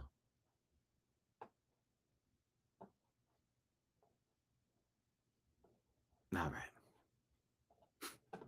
Two kings. Once again, every new car in the U.S. will be required by law to have technology that puts constant surveillance on the driver by 2027. It's a 3-minute clip. I'm not going to play it, but dig into that story and push back. It's not good. Q17 Legacy here made a post. It says Donald Trump Jr. Oh, this is, I might have misread this before. That car right there, somebody pulled in to let him know their house is on fire. I saw him around back. That's the last time I seen him. Okay. Hey guys, 6-year-old girl and a 23-year-old male still missing in the house somewhere. What do you got? 6-year-old female and a 23-year-old male possibly inside. Man, God bless the firefighters. What a tough gig. Running into this burning house. But here's a 25-year-old pizza delivery driver. Donald Trump Jr. has now called for this man to receive the Presidential Medal of Freedom instead of clowns like George Soros, after heroically rushing into a burning house and saving 4 kids. I love these stories. I'm so sick of all you get from the Democrats is, oh my gosh, can you believe this cop was too aggressive in this case? I hate this country. This country's the worst. Republicans are the worst. That's all you get. That's all you get when you listen to the Democrats. No wonder if you consume that shit nonstop, it'll drive you crazy because you think that's reality. You think that's a fair representation of what's actually going on in the world. You never get positivity on anything from that crew. It is constant 24/7 rage bait. In that Sean Ryan video, they're talking about the dangers of brain rot when you're scrolling mindlessly. What about the dangers of consuming violent, radicalizing propaganda nonstop on what you think is a fair and impartial media that's just calling balls and strikes? They don't call balls and strikes. They're making it up as they go. And they're making you crazy. Disconnect from CNN, MSNBC, the Democrat Party. Anyway, take a look. A good story.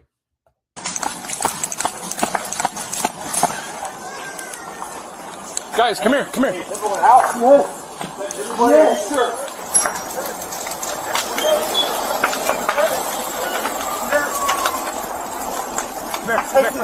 Are you Zavion? That's everybody. Sit down. Need medics. Come with me, man. Come with me. Come with me. We gotta get away from the house. Hey, we gotta get away. He can hardly breathe, this dude. This pizza delivery guy. Who did he work for? Away from the house, okay? Okay, baby. You're okay. And he got a huge gash on his arm. Not sure what happened, but he messed himself up. And then he says this right here. It's so good.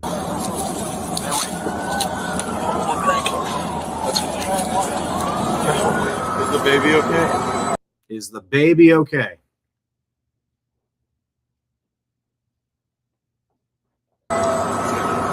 Please tell me that baby's okay. Yeah, we're good. Yeah, she's okay. 100%? Yep, you're okay. You did good, dude. Okay? And that's what the New American Media posted. You did good, dude. You did good, dude.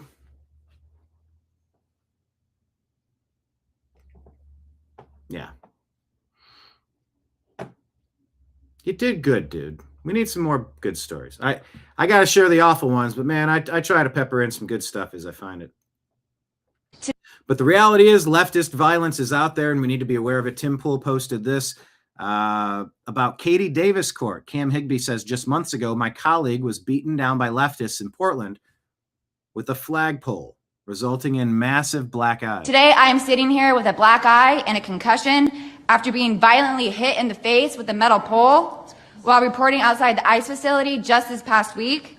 After the attack, I immediately went to three Portland police officers who refused to detain the suspect. I took the time to chase down the suspect in the streets, had her held for 35 minutes. I was waiting for Portland police to come, and they never came. Then that's what opened to my eyes to what this group is actually doing.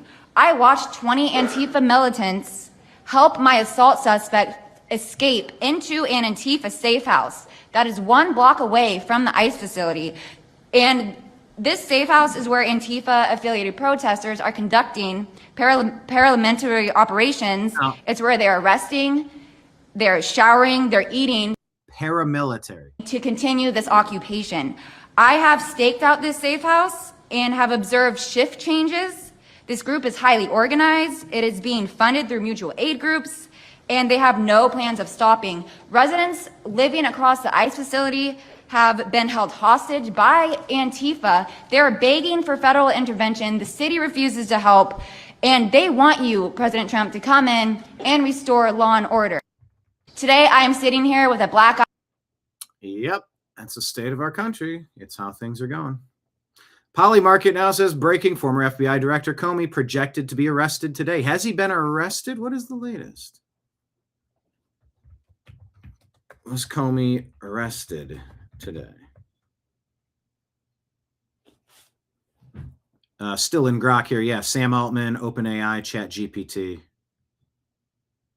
They still maintain it was that guy took himself out, but not a lot of people believe it. He could have been very damaging. No, James Comey was not arrested today. But the betting market says, yeah, threatening to harm and K the president, transmitting a threat in interstate commerce.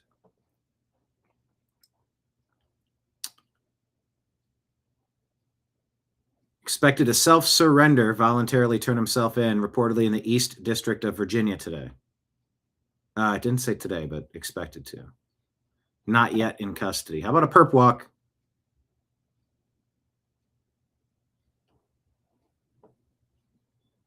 All right. Oh, sorry. I should have scrolled it like that. 67% chance he's arrested today. We'll see if he turns himself in.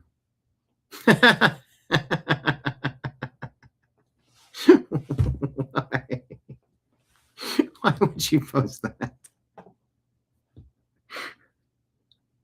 Cool shell formation on my beach walk. All right, then.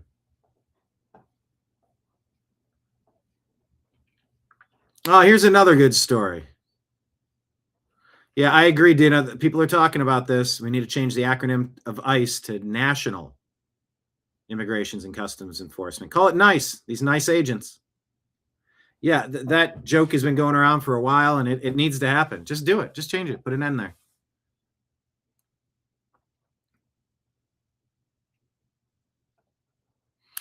Here's another good one. I really like this. This is Officer Antonio Richardson with a young man at the Dames Point Bridge. Ready to take him out. I don't know where the Dames Point Bridge is. I'm looking for Jack's Sheriff's Office, Jacksonville, maybe. Whatever you're going through. Oh, there's too much music. Doggone it. Man, you can get through it. Ruined it. I'm once again calling on social media companies to put a button where I can just click it and take the music out of the video I'm trying to share. Otherwise, you get demonetized. And I don't show up to work for free, do you? But this is awesome. This kid's ready to jump, and this guy steps in. I think it's some white guy trying to jump off the bridge, and some black officer comes in to help. And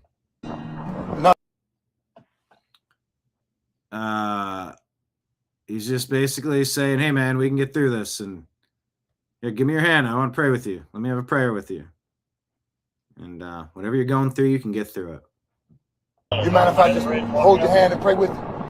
Too much music, but you get the point. He eventually brings him back in, and they embrace. And Whew, crisis averted. Doggone me. I should be able to click right here and take the music out so I could still enjoy the video and share it with you. But alas, I'm not in charge of the world yet. And that concludes the stories that I wanted to show you on our Instagram feed. Follow the New American Media on Instagram, the New American Media. On X, we're at American_media_. Follow us there. At the top of our X account, this is our Patreon link. You can click here and become a monthly sponsor. If you like the show, support the show. That's the only way you're going to get more show. If you don't feed the goldfish aren't going to be there for you. Ooh. But really, Patreon is a great way to do that consistently. We appreciate each and every one of you who have, the people who have been considering it, and the people who will do that in the future, maybe even today. But the link is right here at the top of our X account at American_media_. Hey, there's our show. Check out yesterday's show about Biden's car kill switch and the nationwide flock cameras turning America into a surveillance state. It's an important show. All right. Arthur McWaters says in 1913, only 1% of households filed an income tax. Now 100% do. Every time a tax scheme, or as Blake Wally would call it, a tax scheme is created, it starts with just the rich. And then it goes to everybody else. California put verbiage in a recent piece of legislation saying, oh, no, we're going to go after the billionaires. And there was like a line or two that just says, yeah, and then we can apply this to anybody we want. Oh, that seems pretty disingenuous. That seems pretty deceptive. Elon signing off on that fact. Every tax scheme starts with just the rich, and it goes to everyone.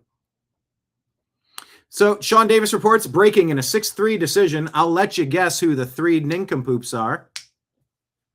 The three musketeers brought in by Biden, Obama, Kagan, Brown, Jackson, and Sotomayor. In a 6-3 decision, the Supreme Court rules that racial gerrymandering, which has been used to create majority black congressional districts for decades, is unconstitutional. Judge Samuel Alito wrote the opinion for the majority. Well.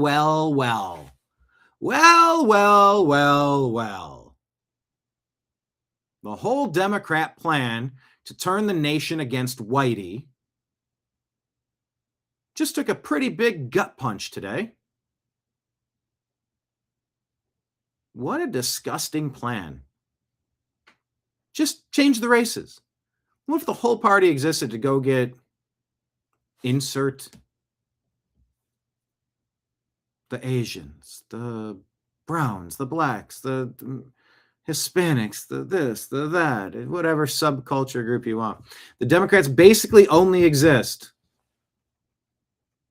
to try to divide and conquer this nation by race, using race, to the extent they'll bring in tens of millions of unvetted people as long as their race is correct.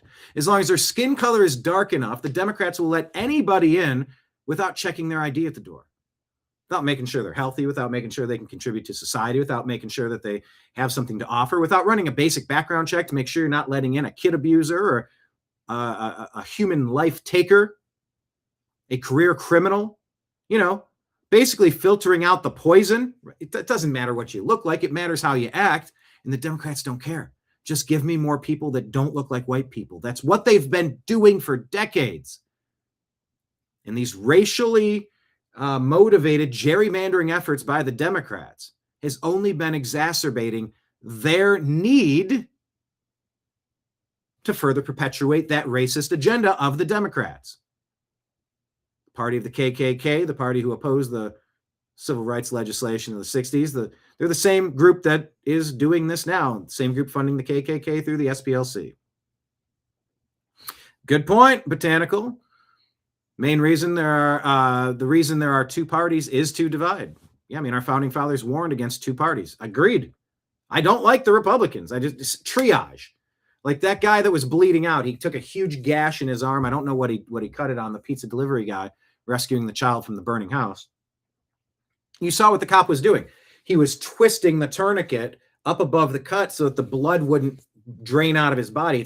It's just buying you some time so you don't bleed out. First, removing the Democrat Party completely. Every Democrat everywhere voted into retirement and indicting all the treasonous ones. Go. That's the first twist of the tourniquet. You got to get that before you deal with the other problems. If you propose getting rid of the Republican Party, I'm for it. Most of them are rhinos, Republicans in name only. Then the MAGA Party was supposed to be something different. And it was, and it is. But now the commander-in-chief doing commander-in-chief shit, well, now used to be Putin's puppet, and now you're Netanyahu's puppet. Putin puppet, Bibi puppet. Putin puppet, Bibi puppet. Pick a puppet, pick a puppet. Bake me a cake as fast as you can. What is that? Pie man. What was that phrase? Bake me a cake as patty cake, baker's man. Bake me a cake as fast as you can. No, I agree. It's not just up to the Democrat. Like I said, I don't like Republicans. Step one, twist the tourniquet and remove every Democrat from every position of power. Then get all of the rhinos out of the way. They're just Democrats in sheep's clothing. It's deep state globalist, thieves, bribed, blackmailed, corruptocrats. Call them all corruptocrats. I don't care. No, I wouldn't say it's laughable to pick a side. The Democrats are clearly 100 times the problem. Right now, they are the most destructive, violent group on planet Earth. Get them out of American politics completely at every level. This is not an endorsement of the Republican Party. But you got to get rid of them right along with the rhinos. Yeah, MAGA was a common sense party. It was just like, you got to rebuild the Palisades. Not a single permit has been issued by Gavin Newscum. I call him Newscum. Not old scum, he's new. And you're right, California is already a one-party state. That's true. Which is why I'm so thrilled to be out of there. Anyway, Justice Samuel Alito wrote the opinion for the majority here. Democrats had been using racial gerrymandering for decades. And my God, allowing that to happen has caused so many problems today where all Democrats can see is race. Because race equals political power. White people equal bad for Democrat political power. Black people gerrymandered into perfectly defined districts gives us maximum power. To dominate a city center so completely, we can overrule 95% of the rest of our state who want the exact opposite. And that's been their goal, and they've been winning. This is a big win. We'll unpack it a little bit more tomorrow, but this is a big win for America. Huge win, could have a massive ramification for the 2026 midterms. Democrats for years have sued over and over and over again to force states like Louisiana to create black majority districts. Let's listen to some analysis on this from Fox News. Good morning. Okay, so this at first blush here is a win for the plaintiffs who were not. By the way, look at the map. Let me take the graphic off the screen. Look at the difference. If you gerrymander only based on race, and then you're flooding America with tens of millions of people, and as long as they're dark enough, you put them in those same districts. By the way, you're putting these people, these illegal alien invaders, into the districts that hemorrhaged people out during the COVID tyranny of Joe Biden, the third and most honest term of Barack Hussein Obama. People fled. The census is reflecting it. You see, that's why Florida's redistricting down there. They've had 2 million new people and they still have their old census. It's like, no. We are way more red than we used to be, and we need that representation. Draw it up. Do the count. Let's go. But look at the Southeast. Tennessee, Louisiana, Mississippi, Alabama, Georgia, South Carolina, North Carolina, Florida. Almost all red. But, not Gloria, all red. But currently, look at how blue it is because Democrats had been using race as their number one motivating factor to divide and conquer this nation for decades. black plaintiffs. They were non-minority voters who challenged this decision. These two districts that were minority majority, essentially, Louisiana had drawn up. By the way, white is the new orange. Clever. Districts, and then they were told in a legal battle that they had not represented black and minority voters sufficiently. They went back and drew a second district. So they had two of these minority majority districts. Well, then non-black voters sued and said, this is now violating our rights on the basis of race. So it looks like this is a 6-3 decision. There is one concurrence here, but it looks like the dissent sticks together with Justices Kagan, Sotomayor, and Jackson. Always. The three political activists, the Democrats will pack the courts. They will strip you of your gun rights like Australia or Canada or England. They don't want you to have anywhere near the autonomy, power, control over your own lives. They want to dominate you at every turn. And they will burn this country down just for the chance to govern over the ashes. Yes, the Democrats are 100 times worse than the Republican Party. Not an endorsement of the Republican Party. Just get rid of every Democrat in step one. Step two, but by the way, when I say every deep state Democrat, I want all the rhinos gone in this sweep too. Flush it all away. A massive enema. Flush all of them out in step one. Plenty of Democrats are pretending to be Republicans is another way to say it. But here's what the majority says. They say in some, because the Voting Rights Act did not require Louisiana to create an additional majority-minority district, no compelling interest justified the state's use of race in creating SB 8. That was those two new districts. That map is an unconstitutional gerrymander, and its use would violate the plaintiff's constitutional rights. Now, this opinion is almost 100 pages long, so we're going through to see if it says something more broadly about the Voting Rights Act. That had been the fear on the left, that somehow this decision, if it was favorable for those challenging these maps, that it would somehow do a big chunk out of the Voting Rights Act. Haven't gotten to language that suggests that yet. It sounds like this decision is primarily about what happened in Louisiana. But there may be more to come. So we'll keep digging through this, but for right now, it's a win for those who were challenging these two minority-majority districts. Now, as we read through this and figure out the broader implications, there were 20-plus districts across the country that would have potentially lined up with this decision. They could be open to challenges that they were drawn on the basis of race, or that it was the primary factor that was used in drawing those districts. Race is the primary factor when Democrats consider anything about any of their policies. And it is so detrimental, so dangerous. Most of those are throughout the South. So we'll look to see if there's enough sweeping language in this particular decision that may have a domino effect on some 20 other districts. Could be huge for the midterms. We'll continue to read through. You got it. All right, then. Libs of TikTok reporting this from Paul Spula. Grand jury has indicted two anti-ICE protesters who violently assaulted Savannah Hernandez, who I've met multiple times at these events, in the Bronx, in Chicago, while she was reporting outside an ICE facility in Minneapolis. Remember this? Oh, there's no audio? I mean, violently attacked multiple times. And then blasted in the back by some dude. Guess it was a family of 3 people. Knocked to the ground by that ogre in blue.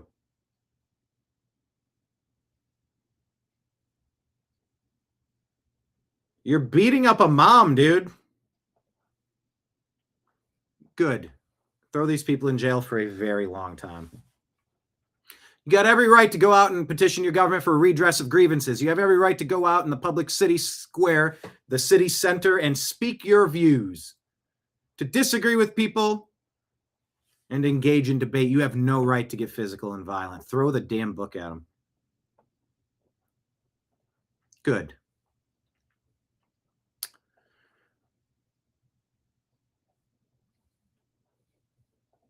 This is apparently a real story. I had to double check this. Court has ruled in favor of protecting the religious rights of Muslim women in custody, affirming the right to wear the hijab in official booking photographs, according to Council on American Islamic Relations. CARE has now pushed a federal court to order U.S. prisoners to permanently destroy all uncovered hijab-free booking photos. I just get to wear my Superman costume in a booking photo? I put on a mask. I put on a disguise, an outfit, a covering that means you can't see my face. Are you kidding me? The purpose is for identification. What are you going to identify with this? This doesn't make any sense. Grok says it's true. Federal Judge Jeffrey Bryan, Democrat, Minnesota, ordered the Bureau of Prisons permanently destroy. Muna Jama, Somali woman, convicted 2017, conspiring to support al-Shabaab. Care sued, arguing the uncovered photos burdened her religious practice. Your religious practice doesn't get to impede and supersede our nation. Capiche? That applies to everybody. Yeah, what about Christians? They're the ones that say you can't have abortion in some of their states.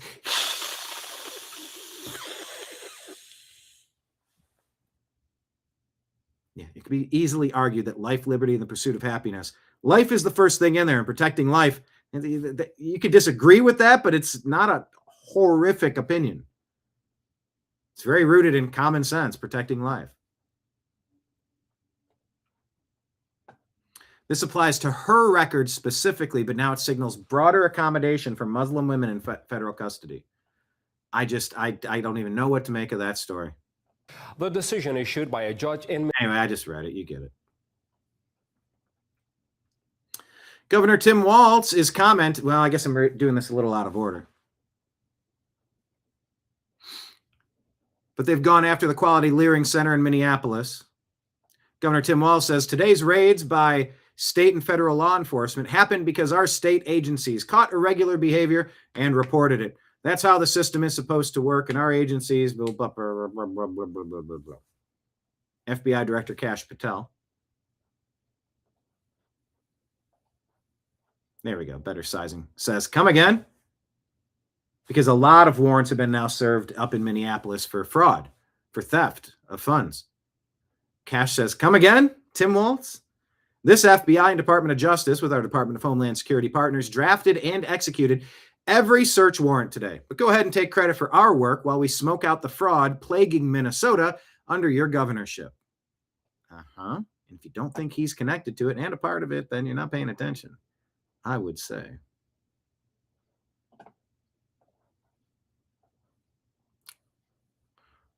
Shiny Happy says, I love this app. Waltz tried to take credit and Cash crushed him.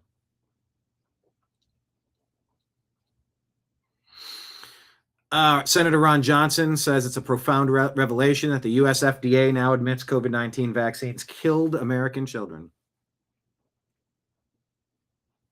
Check that one out.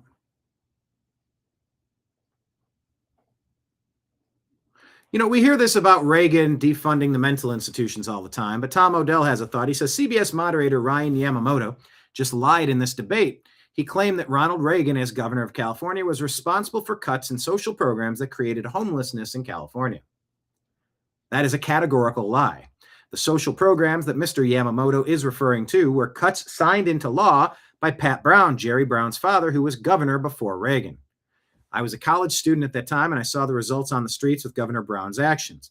And I even wrote a paper about it for a college class. Ryan Yamamoto lied.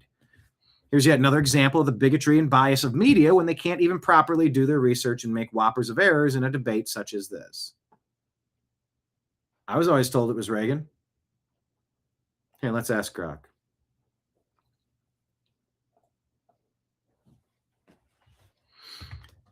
Is Reagan essentially not responsible for this, as the Post claims?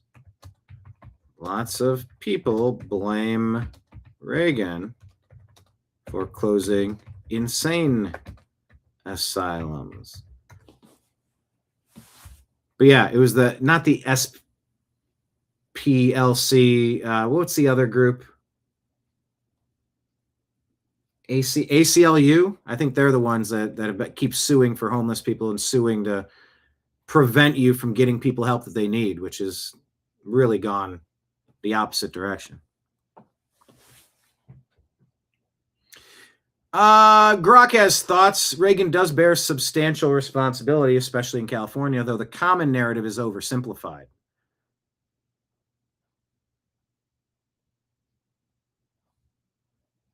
Pat Brown, state hospital population peaked at 37K in 1959, dropped by 12 grand by 1966, reflecting a broader deinstitutionalization push.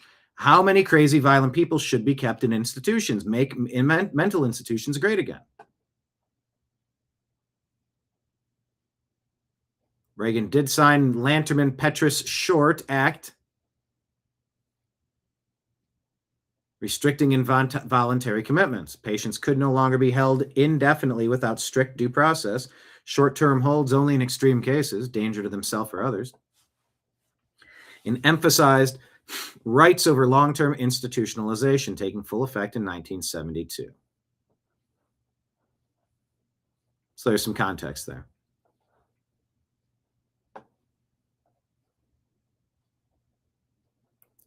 Mom Donnie wasted billions of dollars in a day.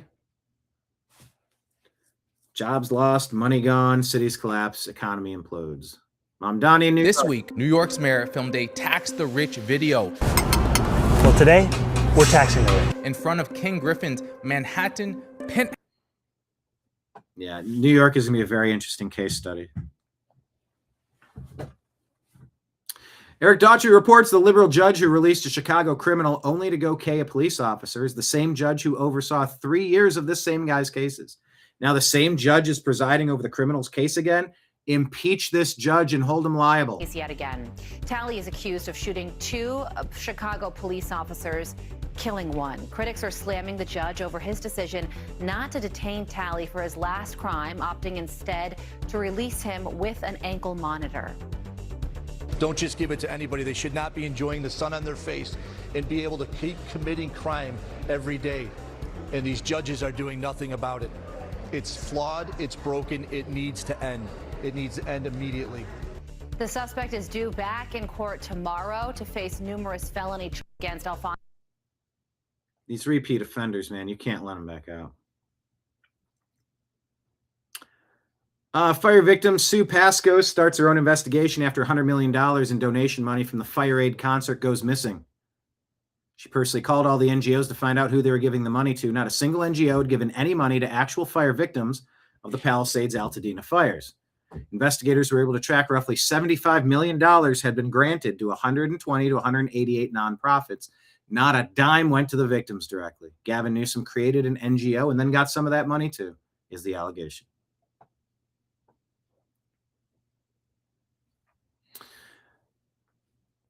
Remember when Ray Caruth orchestrated one of the most shocking crimes in sports history with his pregnant girlfriend? When Cherika Adams refused to abort their kid, Caruth hired a hitman to take her out. Well, the kid survived. He had developmental issues because he lost oxygen for 70 minutes. But he's walking independently. He's... What was it? What did he have? Cerebral palsy and permanent brain damage. Shooter got 40 years, but the orchestrator of it only got 18 to 24. That should be the same number, I think. Sings in church, rides horses, runs a smile ministry, spreading joy throughout the community. Yeah, that was a terrible story.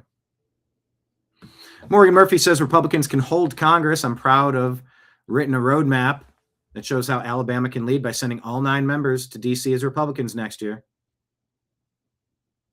Go Ruby Red.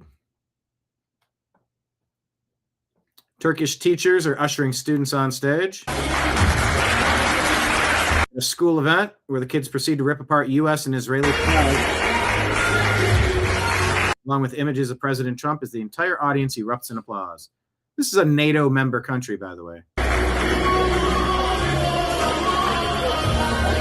Wow. Gosh, she's pushed. Look how this head covered lady pushes her.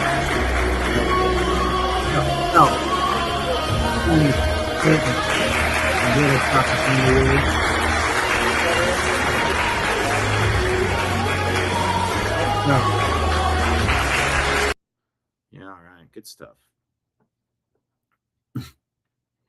Lee Zeldin was pretty good talking about this global warming stuff yesterday with that purple-haired lady from Dark Crystal. I got to get this in because it's just too good. Al Gore, he's back in the spotlight, and you might be surprised, but Al Gore came out as pro-ICE. There's a whole big article Pro-ICE. summarizing the recent dire warnings of the scientists who found yet more confirmatory information that this is a very real threat within the next 25 years. Within the next 25 years. What's that high pitch? We have confirmed that although I said it was going to be global warming, it's going to be in the next 25 years. Confirmatory information that this is a very real threat within the next 25 years. Within the next 25 years. Confirmatory information that this is a very real threat within the next 25 years. If that happens and the Gulf Stream ceases to exist as we know it. Watch out for that ice age. Look at the hockey stick. I had a hockey stick. I invent my time inventing the internet. We're in an ice age in like 10 years. No, no. It would take long, but it would be bad. Now the ice age is coming according to Al Gore. I've only got about 20 seconds. Your reaction to that? He must have figured out a way to make a whole lot of money off of global freezing. I'm pretty sure it comes down to his bank account if we had all of the information in front of us. I got to get this in because it's just too good. Yeah, Zeldin was good with that purple-haired lady. It's even better if you listen to it continue. I played maybe a minute or two of it. It's good at 3 and 4 minutes. Like the more it goes, the more interesting it is.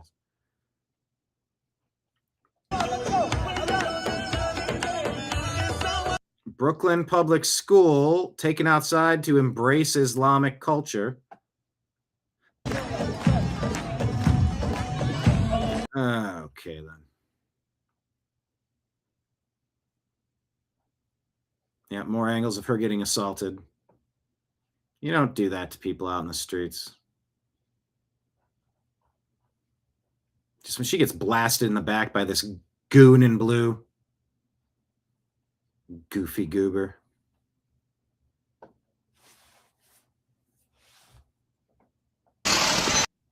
Houston police body cam. Bara Atif Mohammed Al-Quda pulls a gun from a pink bag near a school and fires at the officer. Officer returns fire and cases him. What was he doing in Texas in the first place? It's a miracle the officer survived. Watch. Drop the bag. 1713 making contact. Drop the bag. Drop the bag. Drop the bag. Drop the bag, sir. Drop the bag. Drop the bag. Look. No. When you say drop the bag, that's the time you draw. If you want to pull it out and hold it in the down position and say drop the bag, drop the bag, drop the bag. He wasn't even ready. Whew, is he lucky he survived this one? My God. I watch all these trying to pick up pointers where if I hopefully I never need to find myself in one of these encounters. I don't want to be.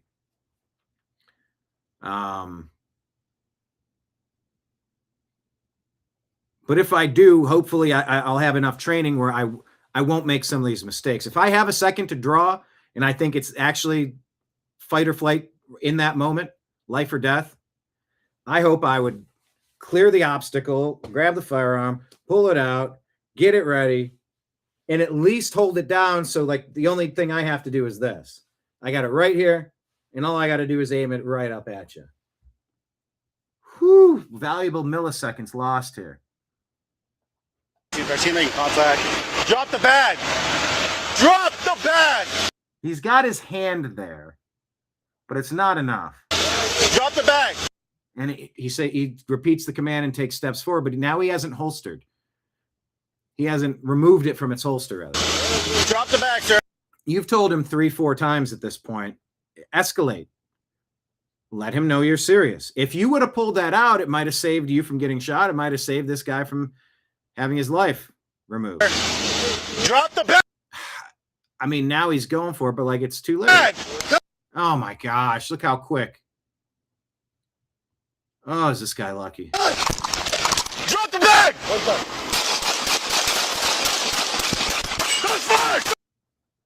And by the way, I think he misses him with every shot.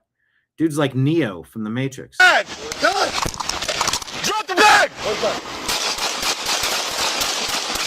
Shots fired. Shots fired.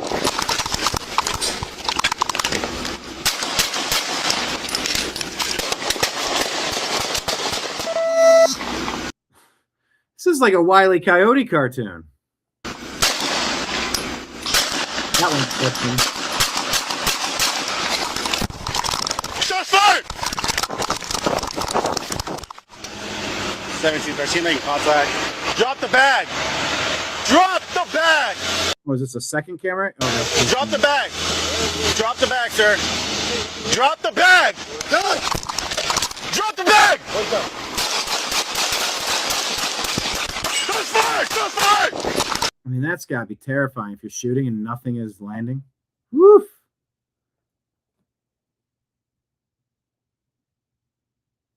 Yikes.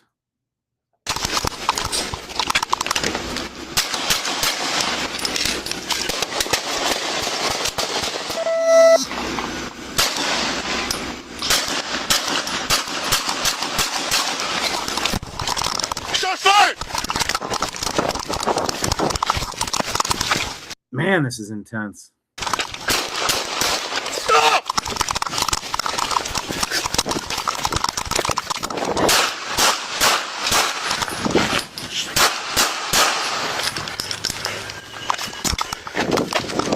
Still moving. I'm in apartment complex. Suspects down. Let me see your hands. Let me see your hands.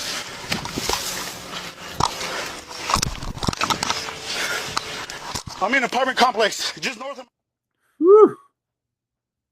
It's a miracle that dude survived. Al Yacobi reports the UN elected the Islamic Republic of Iran as VP of the Nuclear Non-Proliferation Review Conference.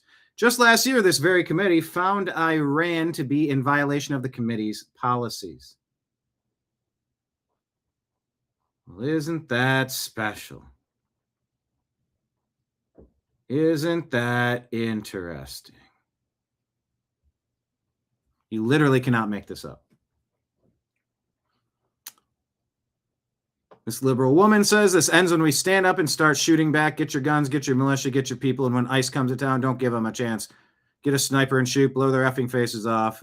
Watch them drown in their own GD blood because America will be great again. Oh, geez, she keeps going on. Is that a she or a he? Looks like a dude.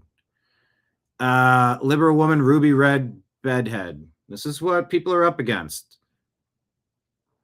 Radicals. If you don't like the people in there, then take them the F out. Stand up for your GD rights. Stop being pussies, little bitches. Flip the tables. Let them know who's effing boss. Take him out. Wrong with them? What's wrong with them is they've been given power that does not fucking belong to them. Because we act like we're scared little bitches.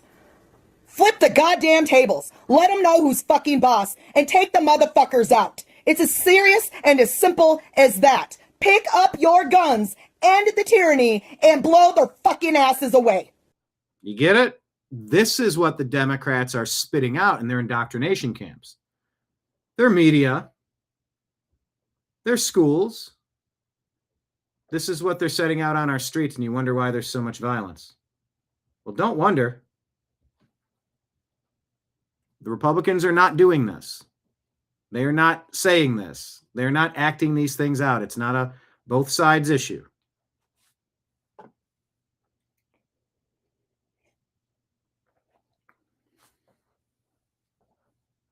Whew. Speaking of, unhinged, awful, angry white female leftist, proudly, glowingly, laughingly, ooh, look at that girl. has this to say. Y'all, I Antifa'd so hard that my toddler is literally playing pretend burning down federal buildings. I Antifa'd so hard, she says. My toddler is playing pretend burning down federal buildings. I can barely contain myself. He was waving a stick around saying, burn, burn, burn. And he looked at me and he said, I burned federal building, Mommy.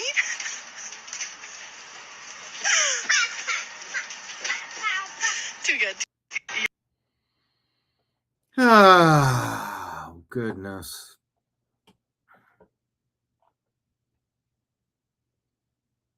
Fun. Brian Cates says all the former CIA agents and assets, FBI agents, informants had a busy 4 to 5 months trying frantically to lay down tracks leading to new rabbit holes they want us to jump down. It won't stop anything.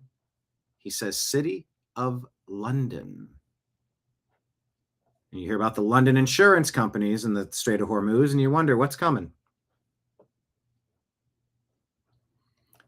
Listen to Batya Ungar-Sargon talking about the political violence issue. This is, child abuse for sure. Take that kid away. Poor kid.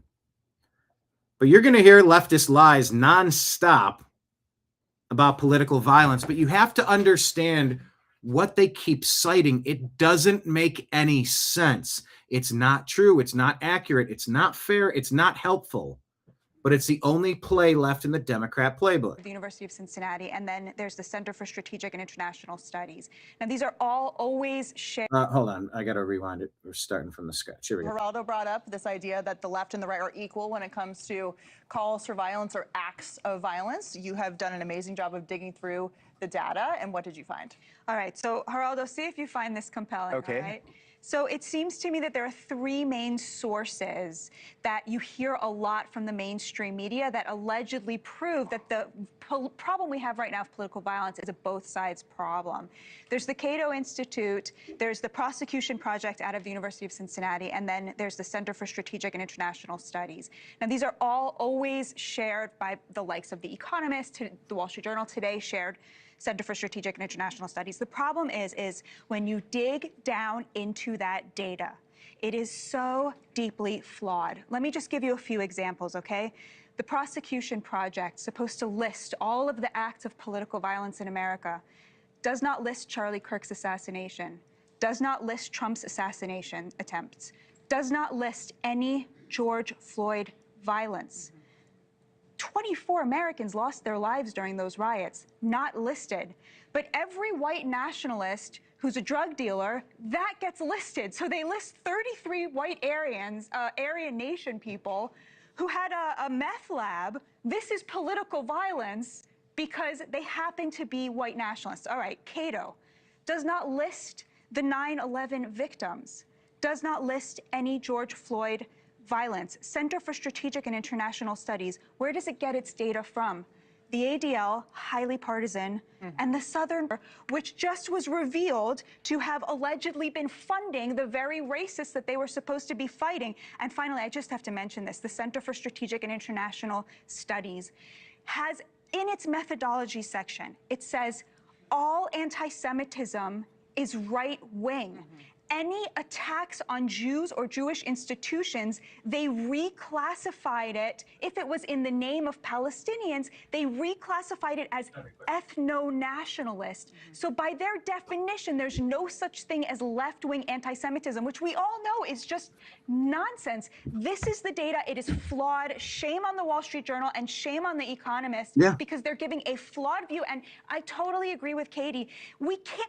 It's easy to win a basketball game if you're not counting score. Well, I don't count any of the other team's points, so we win. It would be so nice to say, kumbaya, we all share the problem. You cannot fix a problem if you are lying about what it is. Geraldo. Exactly. Well said. Share that. But I put a couple posts about her breaking down these charts and laying out the debunked claims. We don't have a political violence problem in America. We have a left-wing political violence problem in America, she says.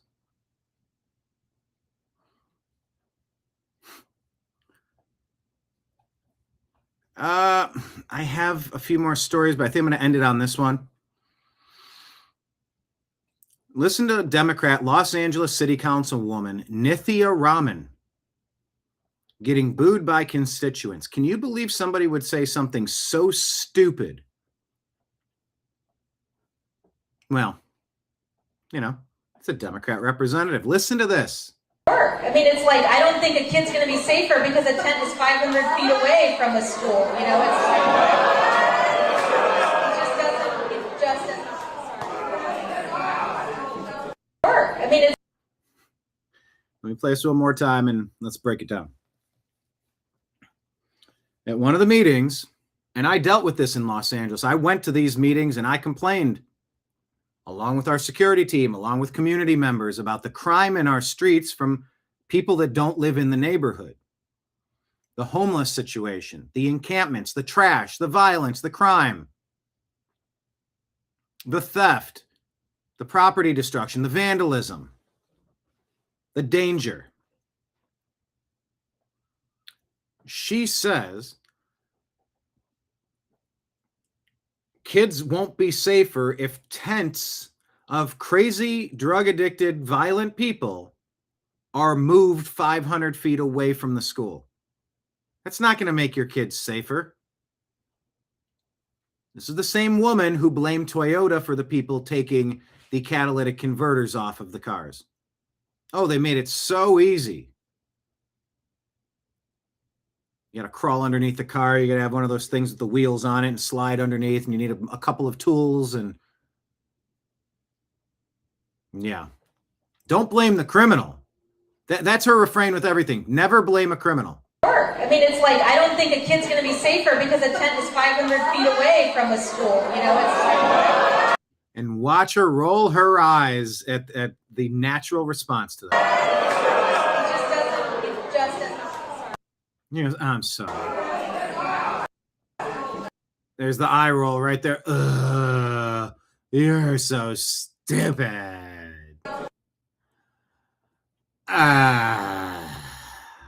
They think you're stupid. They treat you stupid. And yes, the Democrat Party is 100 times worse than everything else out there. Vote them all out of positions of power. Blue cities. I don't know if the cities would be completely blue if you had the Save America Act passed.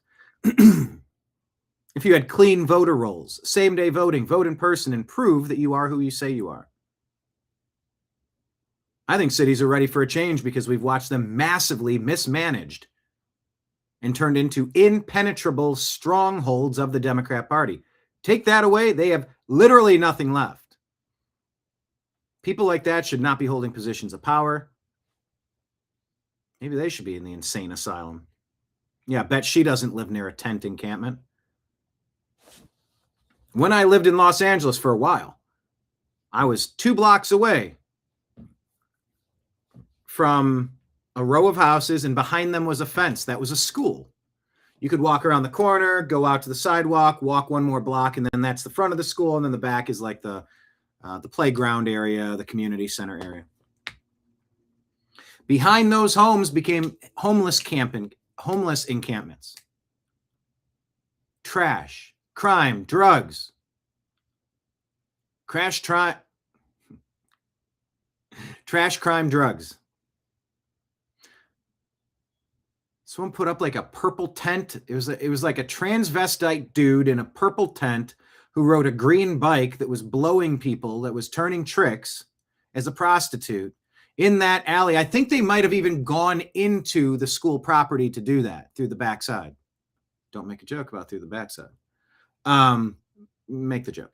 But literally turning tricks on school property or adjacent to school property. It's unreal what the Democrats will consistently support and defend, and it doesn't make any logical sense. So no, forgive me if I don't love the Trump post as Jesus. It was just a meme. Whatever. It was funny or something somebody shares, like, look at that. I'm healing people. I'm making this country healed again. They said, you've been sick.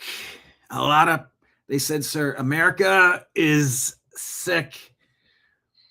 because of Sleepy Joe. And I healed them all per this meme. Look at that. 2 kings, says the White House troll account on X. Haha. Next. No, I'm not going to be up in arms, and I can't believe Trump said this. I can't believe he went after so-and-so for that. It's okay. You take the good with the bad. Home run hitters strike out. Cy Young pitchers walk batters. It's okay. Things happen. And geez, if you get 1 hit in 3 attempts, you can go to the Hall of Fame with that in a career. 2 fails for every success. Those numbers aren't the same with Trump. It's 5, 10%, maybe 20%, depending on the moment, the month, the week, the year. But I'm in a conversation that's saying, oh, there's no difference between the Republicans and Democrats right now. And I said, no, there's not. No. These are not the same. Their policy on the border, for one example, is the exact opposite. That is not even remotely the same. No, they don't serve the same masters. They're not pushing the same stuff. Stop it. That is a gross oversimplification. And of course, this lady doesn't agree, and she's trying to clap back, but it's like, huh? But that's where we find ourselves, people. Trying to figure all this stuff out together, and that's why we get together here on the TNAM Daily Show, here on the New American Media. Folks, I'm wrapping up. That's the end of my shift. I'm going to slide this over to you. That's your credit card tab. If you would like to close out and leave me a tip, that would be appreciated. And then I'll close out my register, and so will be taking over. They can keep taking care of you if you want. See, this is where I should raid another channel. I don't know how to do that. I might have to be in the Rumble stream to raid someone else's channel. I like the raid concept. I do like the concept of raiding, taking the viewers and just switching it over, and it's like, boom, now here's another show. You do that on Whatnot. You raid someone else's channel. But yeah, if you had a good time here, tell your friends, bring them in tomorrow. Share the show. Rumble rant tips, super chat tips, become a subscriber, Patreon, Rumble, YouTube, Venmo, Cash App, PayPal, all ways to donate at the bottom. And tomorrow we're going to dig into more stuff. I did not get a chance to what was I? I read something and then I went off track. What was I saying? I did not get the chance to. There we go. I did not get the chance to get to every story that I shared on X. So make sure you follow the New American Media on X at American_media_, because you're going to get a lot of stories. Every platform we put different stuff. Telegram, Signal, DLive, Twitch, Kick, different stuff go on different places. And I appreciate you all for being here.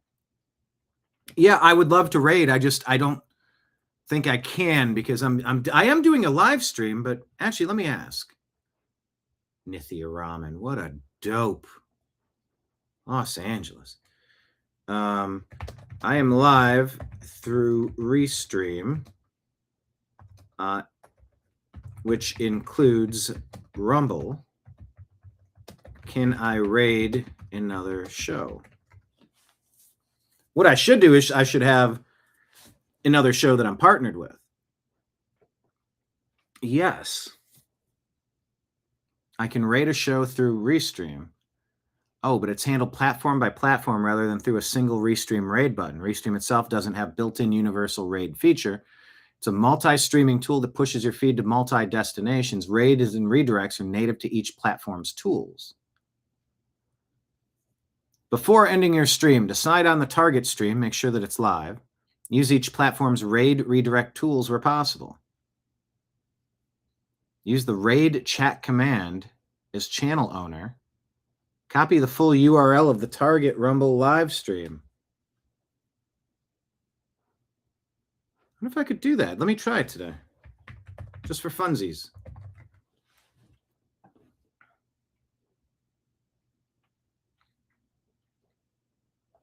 This guy's live. All right, here's what I do. I've shared a few things from this guy. I'm not following him, but I'll follow him now. Okay, let's do it. So in chat, I do this. We're going to try this together, everybody. It helps your show grow. So I need to go to my content, go to today's program. Everybody hit the thumbs up button before we peace out. I know. All right, add comment.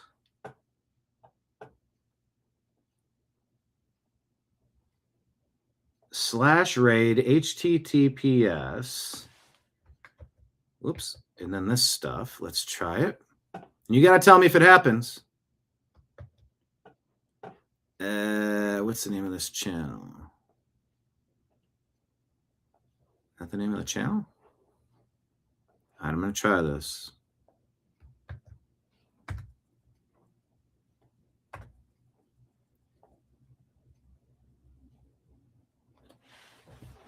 Did that work for anyone? How would you even know?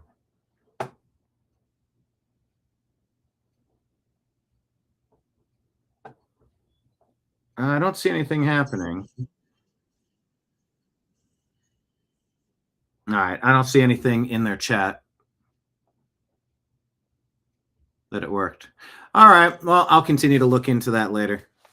I just don't know. But yeah, it'd be fun to grab someone else's audience for the beginning of my show, and it'd be fun to send the audience over to somebody else's other show. Not today. My kingdom for a producer. Doing everything gets a little old. I would love to work with a network that would just handle all the clipping, the editing, the this, the that, all the little details, the important details, but like, I want to focus on the show and all these other things. It's like, whatever. It is what it is. But it has been a pleasure having you here. Until next time, be back tomorrow at noon-ish. I appreciate you. I love you. And we will talk to you again soon. Take care, everybody. Lake Leon asks, I tried Asmongold. I just clicked on Rumble and I saw he was streaming. And I've shared a couple of his clips before. Dude with a beard and a mustache, like a goatee and a... I don't know. It could have been anyone's. That was the one that I grabbed. I wasn't even following the account. But anyway, I appreciate you. I love you. And we'll talk to you again soon. Take care, everybody. Peace.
Your guide to the truth. TheNewAmericanMedia.com.